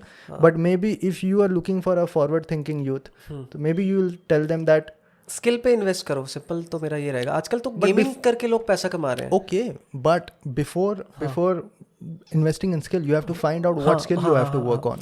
हाँ तो वही इसका मैं सिंपल वही मतलब मैंने भी अपने भैया से बात किया था. उन्होंने मुझे सिंपल एक बात बताई थी. मैं भी इसको मैं अच्छे तरीके से थोड़ा बता देता हूँ कि ऐसा नहीं होगा कि तुम किसी दिन अपने रूम में बैठे हुए हो और कोई आके नॉक करता है और आके बोलता है कि कौस्तव मेरा नाम क्रिकेट है, चलो. मतलब ऐसे नहीं होगा कि तुम बैठे हुए हो और आके खटखटाए कोई और आके बोले कि क्रिकेट ही तुम्हारा पैशन है. क्रिकेट आके बोले कि भाई मैं तुम्हारा पैशन हूँ, चलो मेरे साथ. Okay. You have to try 10 things. 10 में से तुम्हें 8 चीज़ों में मज़ा आएगा, 2 चीज़ों में मज़ा आएगा, 8 चीज़ों में मज़ा नहीं आएगा. तो तुम काफ़ी सारी चीज़ें करके तुम देखते हो कि तुम्हारा किस तरफ इंक्लिनेशन है. And if you are younger, yes, that is the role of extra curricular activities. Exactly. काफ़ी लोग जैसे इंडिया में हमारे क्या है ना कि सोसाइटीज़ ही ऐसे बिल्ड हुई है कि अलग अलग मतलब चेक पॉइंट्स हमने सेट करके रखे हैं, या अलग अलग क्या बोलते हैं इसको, लैंडमार्क क्या बोलेंगे इसको, चेक पॉइंट्स ही बोलेंगे कि भाई 24 में जॉब लग जानी चाहिए, 26 में माइलस्टोन्स. हाँ माइलस्टोन्स, यस. कि 26 में ये हो जाना चाहिए, then I will marry someone, उसके बाद फिर घर खरीदूंगा, then I will buy a car. ठीक है. तो ऐसे ऐसे करके जो माइलस्टोन सेट करके रखे हैं. तो ऐसा ज़रूरी नहीं है कि आप सेट करो. काफ़ी ऐसे लोग भी हैं जिन्होंने ये जो बेसिक जो सोसाइटी का जो स्टीरियोटाइप्स बने हुए हैं उसको नहीं भी फॉलो किया है, फिर भी जाके वो जीवन में अच्छा कर रहे हैं. तो मेरा तो सिंपल यही मानना है कि 20s to 30s, Gary Vee को भी मैं मतलब देखता हूँ थोड़ा. तो 20s to 30s ही आपके पास उम्र है एक्सपेरिमेंट करने के लिए. कि really? हाँ, कि 20 से 30 साल की उम्र आपके पास काफ़ी समय होता है. ठीक है. तो आप रैदर दैन अगर आपको ऐसी चीज़ करनी है जिसमें आपका सही में आपको ढूंढना है कि पैशन ही है आपका, या आपको मन मार के काम नहीं करना है. क्योंकि काफ़ी लोग तो आप जानते ही हो, रियलिटी यही है दुनिया की कि मोस्ट ऑफ द पीपल जिस भी जॉब में वो स्टक हैं वो चाहते ही नहीं कि वहाँ पे सिंपल बात यही है. काफ़ी लोगों की संख्या है ऐसी. तो 20s to 30s मैं रिकमेंड करता हूँ कि ट्राई करना चाहिए कि तुम अपने लेवल पे क्या क्या कर सकते हो. और डिफरेंट चीज़ें ट्राई करके देखना चाहिए। 20s to 30s is your physical peak, है ना? That is, there's no doubt in that. But after that also, if someone wants to explore, I can completely हाँ बिल्कुल, understand. मैं ये बोल रहा हूँ कि आम खाओ, मैं ये नहीं बोल रहा हूँ कि केला मत खाओ, तो वो यही है कि आगे चल के भी करना है तो you go for it. But 20s to 30s को आप जो माइलस्टोन हम सेट करके रखते हैं ना बेसिक, कि ये हो जाएगा, वो हो जाएगा, जॉब लग जाएगा, do not believe in that. अगर तुम बिल्कुल ही रिस्क टेकर इंसान हो तो मैं ऐसा नहीं कह रहा हूँ कि कुछ लोग ऐसे होते हैं जिनको स्टेबल लाइफ चाहिए होती है, तो उनके अलग गोल्स हैं लाइफ को लेके, दे आर वेरी, मतलब वो भी गलत नहीं है। लेकिन जो लोग सही में अपना पैशन ढूंढ रहे हैं, ऐसे ही काम करना चाहते हैं जिसमें उनका इंटरेस्ट है, तो भाई उनको तो काफ़ी चीज़ें ट्राई करके देखनी पड़ेगी, then they will get to know that where they feel inclined. Okay Kaustav, what is your passion? Passion तो मैंने भी अभी तक ढूंढा नहीं है। मैं trying to find out. Yes, I am trying to find out. मैं खुद ही, मतलब मुझे पता नहीं है कि मेरा पैशन क्या है। एक चीज़ मैं बोल सकता हूँ कि मैंने देखा है कि जब मैं लोगों से बात करता हूँ, इंटरेक्ट करता हूँ, मुझे अच्छा लगता है। प्लस मैं एक टीचिंग में कह सकता हूँ कि मैं अच्छा फील करता हूँ, मतलब पैशनेट फील करता हूँ, कि मुझे लगता है कि कभी पढ़ाया तुमने पहले? हाँ, कॉलेज में भी, मतलब छोटी मोटी जो क्लासेस रहती थी उसमें मैंने किया है। यहाँ पे मैं फ्री था तो मैंने छोटी मोटी कोचिंग्स में, मतलब फिजिक्स वगैरह पढ़ा है। फिजिक्स मैं पढ़ाता था। ओके। फिजिक्स में मतलब मैं जेई के समय से इंटरेस्टेड था, मतलब ओलंपियाड वगैरह की किताब सॉल्व करते रहता था बिना मतलब कि केमिस्ट्री पढ़ना चाहिए था उस समय।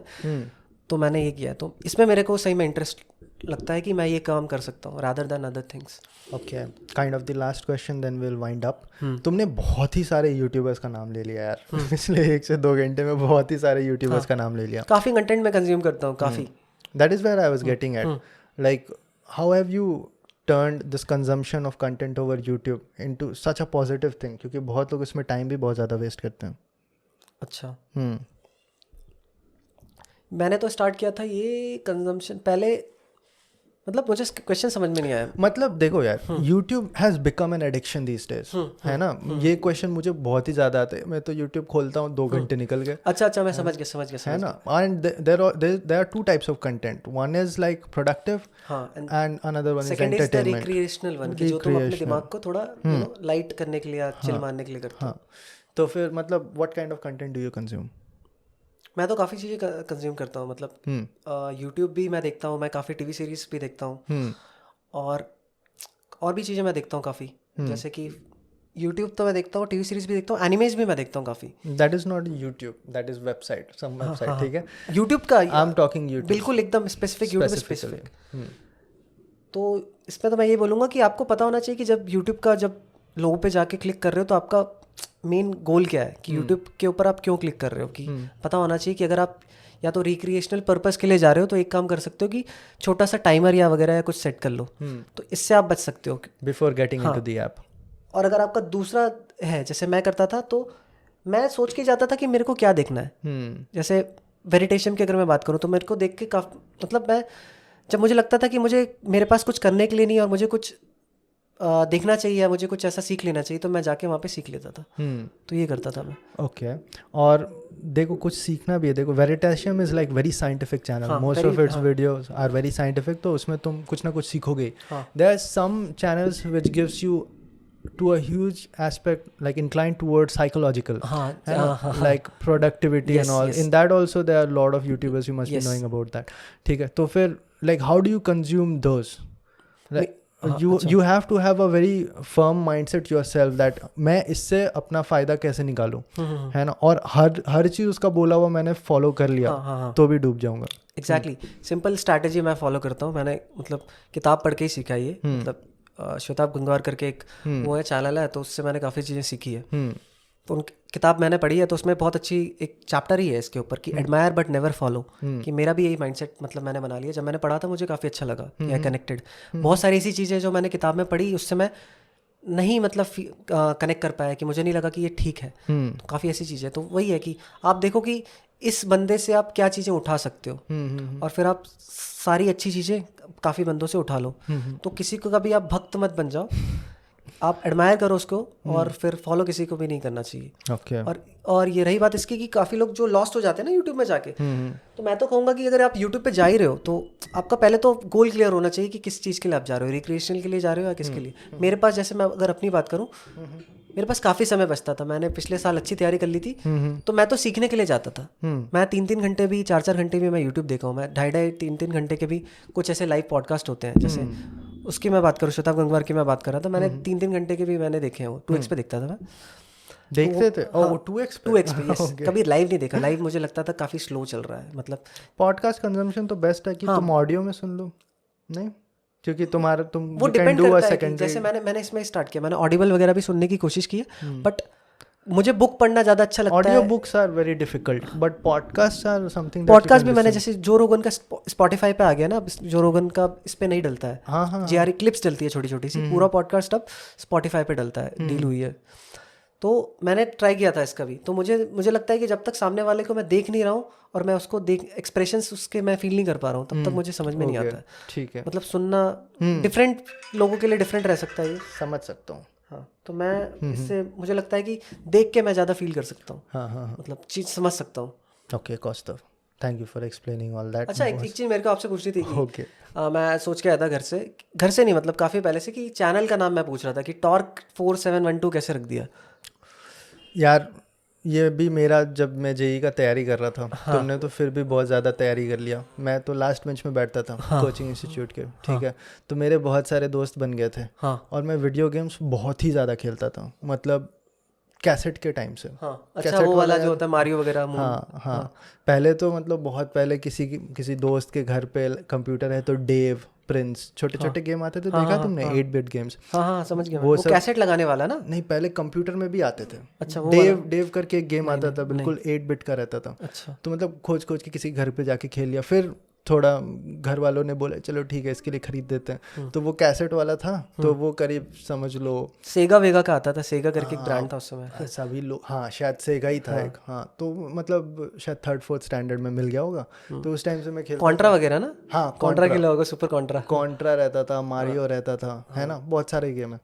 तो वीडियो गेम, फिर मैंने कंप्यूटर मिल गया करीब 8th स्टैंडर्ड में, तो फिर वही सब स्टार्ट हुआ, हिटमैन और प्रिंस ऑफ पर्शिया, ये सब खेला। IGI तो शायद मैंने पहले ही खेल लिया था, क्योंकि IGI काफ़ी एक्सेसिबल हो गया था। और उसके बाद फाइनली IGI भी मैंने फिर अपना कंप्यूटर जब मिला तभी एक्चुअली कंप्लीट कर पाया।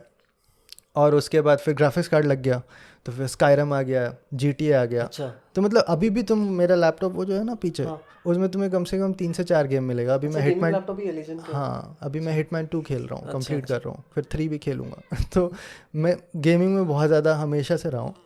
तो PUBG खेलते हो? नहीं, वो नहीं खेला है? That is a category of game जो मैं नहीं खेलता। अच्छा, क्यों? I don't play online games. अच्छा, आई प्ले कैंपिंग्स। अच्छा, जिसमें मतलब it is a single player game. मतलब जो भी गेम मैंने परचेज किया उसके कभी भी मैं ऑनलाइन में नहीं गया। अच्छा, मतलब I like the story aspect of game. अच्छा, और मतलब एक करियर जो चल रहा है। हाँ, समझ गया। हाँ, GTA में भी ऐसा ही रहता है, स्टोरी टाइप बना रहता है। हाँ, तो मुझे वो पसंद है और एक्सप्लोर करते रहता हूँ मैं ऐसी वर्ल्ड को, क्योंकि मतलब हमेशा से वीडियो गेम से मुझे बहुत कुछ सीखने को मिला है। जैसे मैं असैसिन्स क्रीड खेल रहा हूँ, तो it is during the French revolution, तो इन दैट भी छोटे छोटे कुछ आएंगे कि इस टाइम पे ये हुआ था। They are real places, historic places, तुम देखोगे पढ़ोगे तुम्हें समझ में आएगा।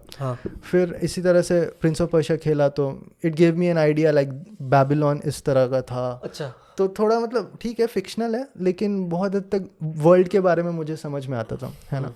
तो इसीलिए मैं खेलता था और खेलता रहा, अभी भी खेल रहा हूँ। तो उसमें गेम जो ये था ना हिटमैन, तो वो बहुत ही मुझे अच्छा लगता था। That was the first game जो मैंने प्रॉपरली कंप्लीट किया था। तो उसका जो मेन कैरेक्टर है उसका नाम 47 है। हाँ, अच्छा, तो वहाँ से 47 ले लिया? हाँ, लेकिन कम्प्लीटली 47 तो वहीं से लिया। लेकिन ये जो गेमिंग से मैं है ना, तो फिर जब मैंने कोचिंग इंस्टीट्यूट ज्वाइन किया 11-12 के कोचिंग के लिए, तो मेरे जैसे बहुत दोस्त मिले जो गेम खेलते रहते। अब तुम क्लास में बैठ के तो कंप्यूटर वाला गेम खेल नहीं सकते, तो वहाँ पे हम लोग सब वो मोबाइल वाला गेम खेलते थे उस टाइम पे, वो भी ब्लूटूथ से कनेक्ट करके पेयरिंग करके। मतलब कौन सा गेम? मिनिमलिस्टर टाइप? यार मुझे ठीक से याद नहीं है, लेकिन समथिंग लाइक कार रेसिंग, छोटे वाले बिल्कुल 8-बिट होंगे उस टाइम पे। तो वो बार वाले, बात है ये 2011-12। अच्छा, उस समय तो बार वाले फोन्स होंगे जिसमें बटन्स होते थे। तो उसमें भी जो भी गेम, क्वालिटी के पैड बोल रहे हो आप? हाँ, नहीं क्वालिटी नहीं यार, जिसमें 1 2 3 4 9 जो डिजिट रहता था। अच्छा, वो सिंपल फोन्स। हाँ, वो वाले आते थे उस टाइम पे। तो मेरे पास एक फ़ोन था, मेरे दोस्तों के पास भी था, तो उसमें ब्लूटूथ से कनेक्ट होके ना तुम कुछ गेम्स खेल सकते थे। तो हम पढ़ाई तो नहीं करते थे,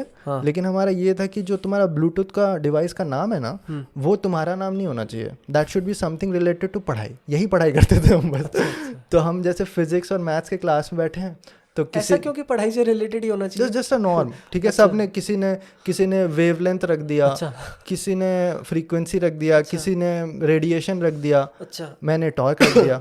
और हमारा ये रूल था, रख दिया तो रख दिया, कोई और चुरा नहीं सकता। There can not be a second torque, ठीक है। तो दैट वाज इनिशियली TORQUE, क्योंकि हमने किसी ने पूछा आज तक ये सवाल? एक वीडियो में मैंने एक्सप्लेन किया था, जब मैंने 15,000 सब्सक्राइबर्स रीच किया था ना, तो मतलब सबका पहला क्वेश्चन यही रहता था। हाँ, मैंने भी यही पूछा कि लोग क्या करते हैं कि थोड़ा ऑथेंटिक लगने के लिए अपना नाम देते हैं। It is like a fake site, exactly. तुम्हें ऐसा लगेगा पायरेटेड मूवीज मिल रहे हैं इसमें। हाँ मुझे मतलब पहले लगा था कि गेमिंग नेम ही है, मैंने यही सोचा था। हाँ, तो गेमिंग इन्फ्लुएंस वही था कि मैं वहाँ क्लास में भी गेम खेलता था, तो जो हमारा कम्युनिटी था उसका ये था, तो मैंने टॉक नाम रखा और आई कंटिन्यूड इट, है ना। उस पर मैंने बाद में एक ये अकाउंट जितना भी आगे बनाया गेमिंग वेमिंग का, सारे उसी नाम पे बनाया, ठीक है। जो भी मुझे कुछ भी बनाना होता था तो मैं उसी नाम को रखता था, if it can not have like your full name, क्योंकि इंटरनेट में तो बहुत सारे चीज़ पे वो नहीं रह सकता ना। जैसे अभी तुम इंस्टाग्राम देखोगे तो इट इज़ आशीष_TORQ, आशीष रंजन रखूंगा तो नहीं मिलेगा मुझे, है ना। हाँ, तो इसीलिए मैंने वो सब किया। और उसके बाद 12 कुछ नहीं था, 12 was my roll number in class 11 and 12th। तो it was like a number that I can relate to, तो मैंने ये नाम रखा। मेन रीज़न वॉज कि इसे मैंने आशीष रंजन एग्जामिनेशन या आशीष रंजन हेल्प फॉर स्टूडेंट्स या ऐसा कुछ मोटिवेशन या ऐसा कुछ नहीं रखा, क्योंकि I did not wanted to connect mentorship, हाँ, connect to a particular set of people. अच्छा। This channel is like my extension, है ना। तो इसीलिए तुम्हें कभी दिखेगा कि मैं ये बात कर रहा हूँ कि व्हाट आर माई आइडियाज़, कभी मैं एग्ज़ाम के बारे में बात कर रहा हूँ, कभी मैं पॉडकास्ट में कुछ भी बात कर रहा हूँ, और कभी हो सकता है मैं प्रोडक्टिविटी का बात कर रहा हूँ। और एक चैनल तो मैंने गेमिंग पे भी बना रखा है, तुमने नहीं देखा होगा। अच्छा, नहीं, उस पर अच्छा देखा है मैंने। अच्छा, एक गेमिंग का चैनल बना के रखा है, 3-4 हज़ार ही सब्सक्राइबर्स हैं उस पर। मैं तुम्हें Assassin's creed, call of duty खेलते हुए दिख जाऊंगा। वो मेरे को पहले चैनल नहीं पता था, मैंने अभी 1 वीक या 2 वीक पहले की बात है, मैं ऐसे ही देख रहा था। वो मैंने कनेक्टेड भी नहीं रखा है। तो मुझे एक दिखाया था कि गेम चल रहा है, फिर मुझे यकीन नहीं हुआ था। मैंने लगा था कि गेम में भी इंटरेस्टेड हो। काफ़ी लोग मतलब कॉलेज के समय पे कुछ खेलते हैं, फिर उसके बाद छूट ही जाता है, तो छूट ही जाता है। मैं भी काफ़ी खेलता था। कॉलेज में मैंने छोड़ दिया था पूरी तरीके से, उल्टा। हाँ, क्योंकि वही तो, अगर कॉलेज में कर लेता तो मैं तो बर्बाद ही हो जाता। मैं इतना ज़्यादा एडिक्टेड था ना कि मेरा पूरा कॉलेज ऐसा गोल होता ना कि मैं शायद ईयर बैक मिल जाता मुझे, ऐसा हो जाता, क्योंकि मेरे अगल बगल सभी गेम खेलते थे। तो पहला 2 साल ना ऐसा एडिक्शन था ना, जैसे हेरोइन का एडिक्शन है। मतलब मुझे गेम के सपने आ रहे हैं कि मैं गेम खेल रहा, ऐसा होता था मुझे। अच्छा, कौन सा गेम खेलते थे? असैसिन्स क्रीड चल रहा था उस टाइम पे, असैसिन्स क्रीड, स्काईरिम, GTA सभी आ गए थे। सबके तो अभी ये सीक्वल्स आ रहे हैं ना, है ना। तो लैपटॉप पे ही, हाँ, लैपटॉप था। मतलब उस टाइम पे ऐसा कोई गेमिंग लैपटॉप नहीं था, लेकिन इट हैड ग्राफिक्स। उस समय गेम्स में भी इतने वो ज़्यादा रिक्वायरमेंट्स होती नहीं थी। अब हाँ, लैपटॉप अच्छे बने। PS3 आ गया है। अच्छा, PS3 आ गया था तो थोड़े रिक्वायरमेंट्स बढ़ गए थे कि तुम्हें ग्राफिक्स कार्ड चाहिए। तो लगाया था ग्राफिक कार्ड? लगाया नहीं था, मतलब कुछ लैपटॉप्स में इनबिल्ट आता था, तो वो चूज करके ही लिया था। गेमिंग लैपटॉप ही लिया था? नहीं, गेमिंग लैपटॉप नहीं था। मतलब दैट एक तो होता है जो गेमिंग लैपटॉप ही है, उसमें फैन होता है, दोनों काम हो जाए। हाँ, और दूसरा होता है कि मतलब तुम्हारे कैड बैड के सॉफ्टवेयर चल जाए और गेम वेम भी चल जाए। तो वो मैंने रखा था, लेकिन ऐसा था कि गेम्स जो है मैंने फिक्स कर लिया था पहले 2 साल की, जब छुट्टी होगा ना, समर वेकेशन ये सब, तो मैं उस टाइम पे गेम कंप्लीट करूँगा, ऐसा था। लेकिन वो धीरे धीरे पूरी तरह गायब हो गया सेकेंड ईयर के बाद, क्योंकि उसके बाद छुट्टियों में मुझे गेट का तैयारी करना था। तो फिर मैंने पूरा ज़ीरो कर दिया। बार्क में मैंने बिल्कुल नहीं खेला। इसरो में सिलेक्शन हुआ ना, तब वो लैपटॉप खरीदा, और उसके बाद से फिर से मैंने खेलना चालू किया। कॉलेज में तो मैंने भी काफ़ी समय, मतलब सेकेंड ईयर मैंने भी PUBG में ही उड़ाया है। हाँ, अलग अलग तरीके से। वो और भी ज़्यादा एडिक्टिव होता है, भयंकर। PUBG में क्या होता है ना कि आप गेम के लिए नहीं हो।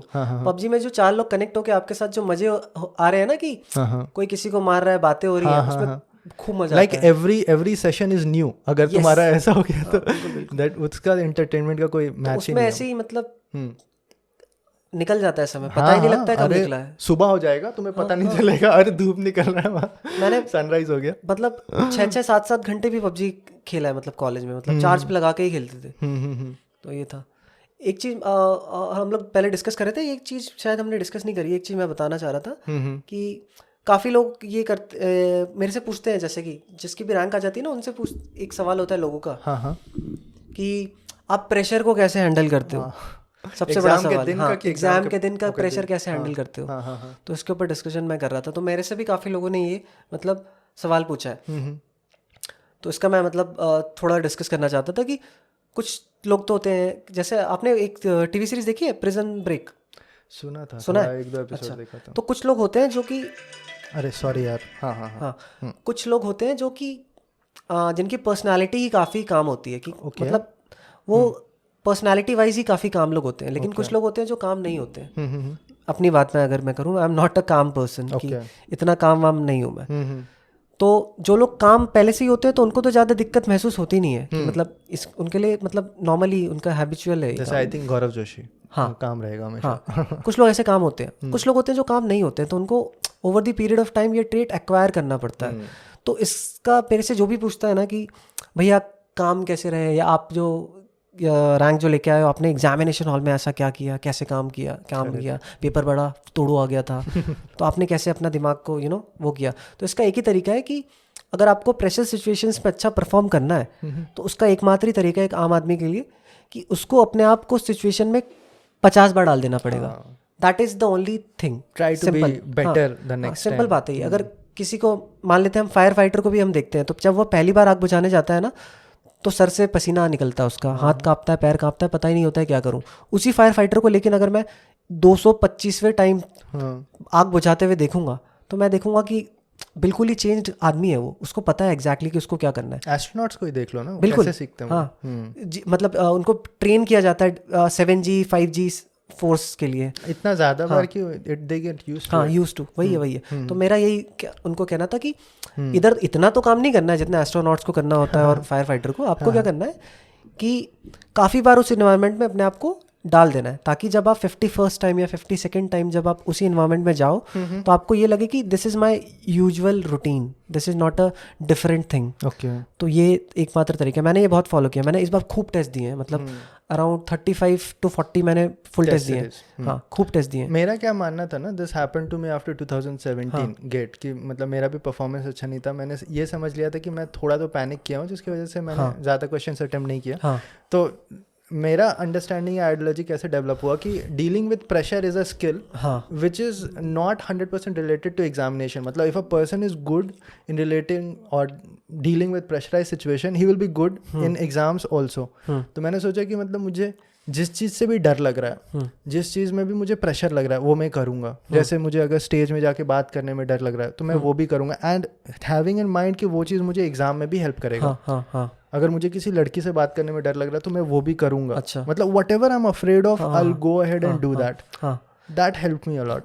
मतलब कि जो आपका कंफर्ट जोन नहीं है, ऐसा काम जिसमें आप अनकंफर्टेबल फील करते हो, आप वही जाके शुरू में ही काम कर लो। सो ये आपका कहना है। आई डोंट रिमेंबर किसी ने बोला था ये, be comfortable in uncomfortable and uncomfortable in comfortable. अच्छा, इसका जो फर्स्ट पार्ट है ना, बी कंफर्टेबल इन अनकंफर्टेबल, वो वही है कि मतलब you have to become comfortable in those situations where it is not easy for you. And second part is जब तुम कंफर्टेबल हो जाओ, जैसे अभी अगर तुम्हारे पास बहुत अच्छा पैसा आ रहा है, तुम्हारा रैंक भी आ गया, सब कुछ सही है, उस सिचुएशन में it is very easy to get complacent. How do you keep on striving to improve your self? That is being uncomfortable in comfortable, है ना। एक फिर से मेरे को यूट्यूब चैनल का नाम लेना पड़ेगा। बोल दो एक बंदा है, मतलब ज़्यादा मैं नहीं देखता हूँ पर मैंने कुछ देखा है तो मुझे काफ़ी उसकी मेंटालिटी अच्छी लगती है। कुछ लोग मतलब अपने आप को ट्रेन ही करते हैं इस तरीके से कि दुनिया बड़ी ब्रूटल है और मेरे को हर दिन जाके मतलब खूब फाइट मारना पड़ेगा जस्ट टू बी अलाइव। ठीक है, मतलब एक डेविड गॉगिंस करके एक बंदा है। हाँ, तो डेविड गॉगिंस की एक्स मरीन और समथिंग, एक्स मरीन, हाँ, बहुत खतरनाक बंदा है। मतलब उसके लिए तो वो रोज ही जंग के लिए जा रहा है। वो रोज ऐसे अपने आप को तैयारी रखता है अपनी। शानदार इंसान है, मतलब काफ़ी मैंने उससे भी चीज़ें सीखी है। तो वही था, मतलब कि वो भी यही बोलता है कि कुछ लोग बोलते हैं ना कि जब तुम्हें सबसे ज़्यादा डर लगे एयरप्लेन से कूदने में तो उसी इंस्टेंट पे जंप कर दो। अच्छा। जो आपकी बात है, अच्छा, कि जो अनकंफर्टेबल काम हो ऐसा ही होता है। देख लेना पैराशूट है कि नहीं पर। हाँ, देख लेना। वो तो पैराशूट नहीं भी होगा तो आप कंप्लेन थोड़ी ना कर सकते हो, रिव्यू तो लिख नहीं पाओगे कि not up to the mark, I jumped but parachute didn't open. Review नहीं दे पाओगे। ओके, ठीक है, समझ में आता है। मतलब you have to keep on striving, क्योंकि मैंने वही सबसे ज़्यादा तुम गवर्नमेंट जॉब भी अगर से अगर तुम आगे ज्वाइन कर ले तो तुम यही देखोगे कि बहुत लोग ही ज़्यादा सिक्योर हो गए। हाँ, काफ़ी कंप्लेसेंसी तो आ ही जाती है अगर एक बार आपको सिक्योरिटी के साथ, तो ये आता ही है। ओके कौस्तव, शायद this is a new record for the longest podcast ever. Last I think it was with Gagan, will see कि ये उतना लंबा हुआ कि नहीं, क्योंकि ये 2 पार्ट्स में बीच में ब्रेक आ गया था ना, but I think it is close to 3 hours. मैं श्योर नहीं, 3 घंटे शायद।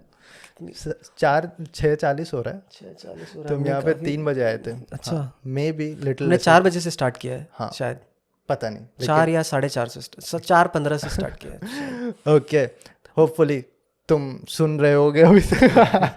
नहीं, कुछ ना कुछ तो ज़रूर बचे होंगे। बचे हो तो नीचे कमेंट करो #बचा रहा। और कौस्तव, बात तो हम कितना भी कर सकते हैं, will may be discuss some other day.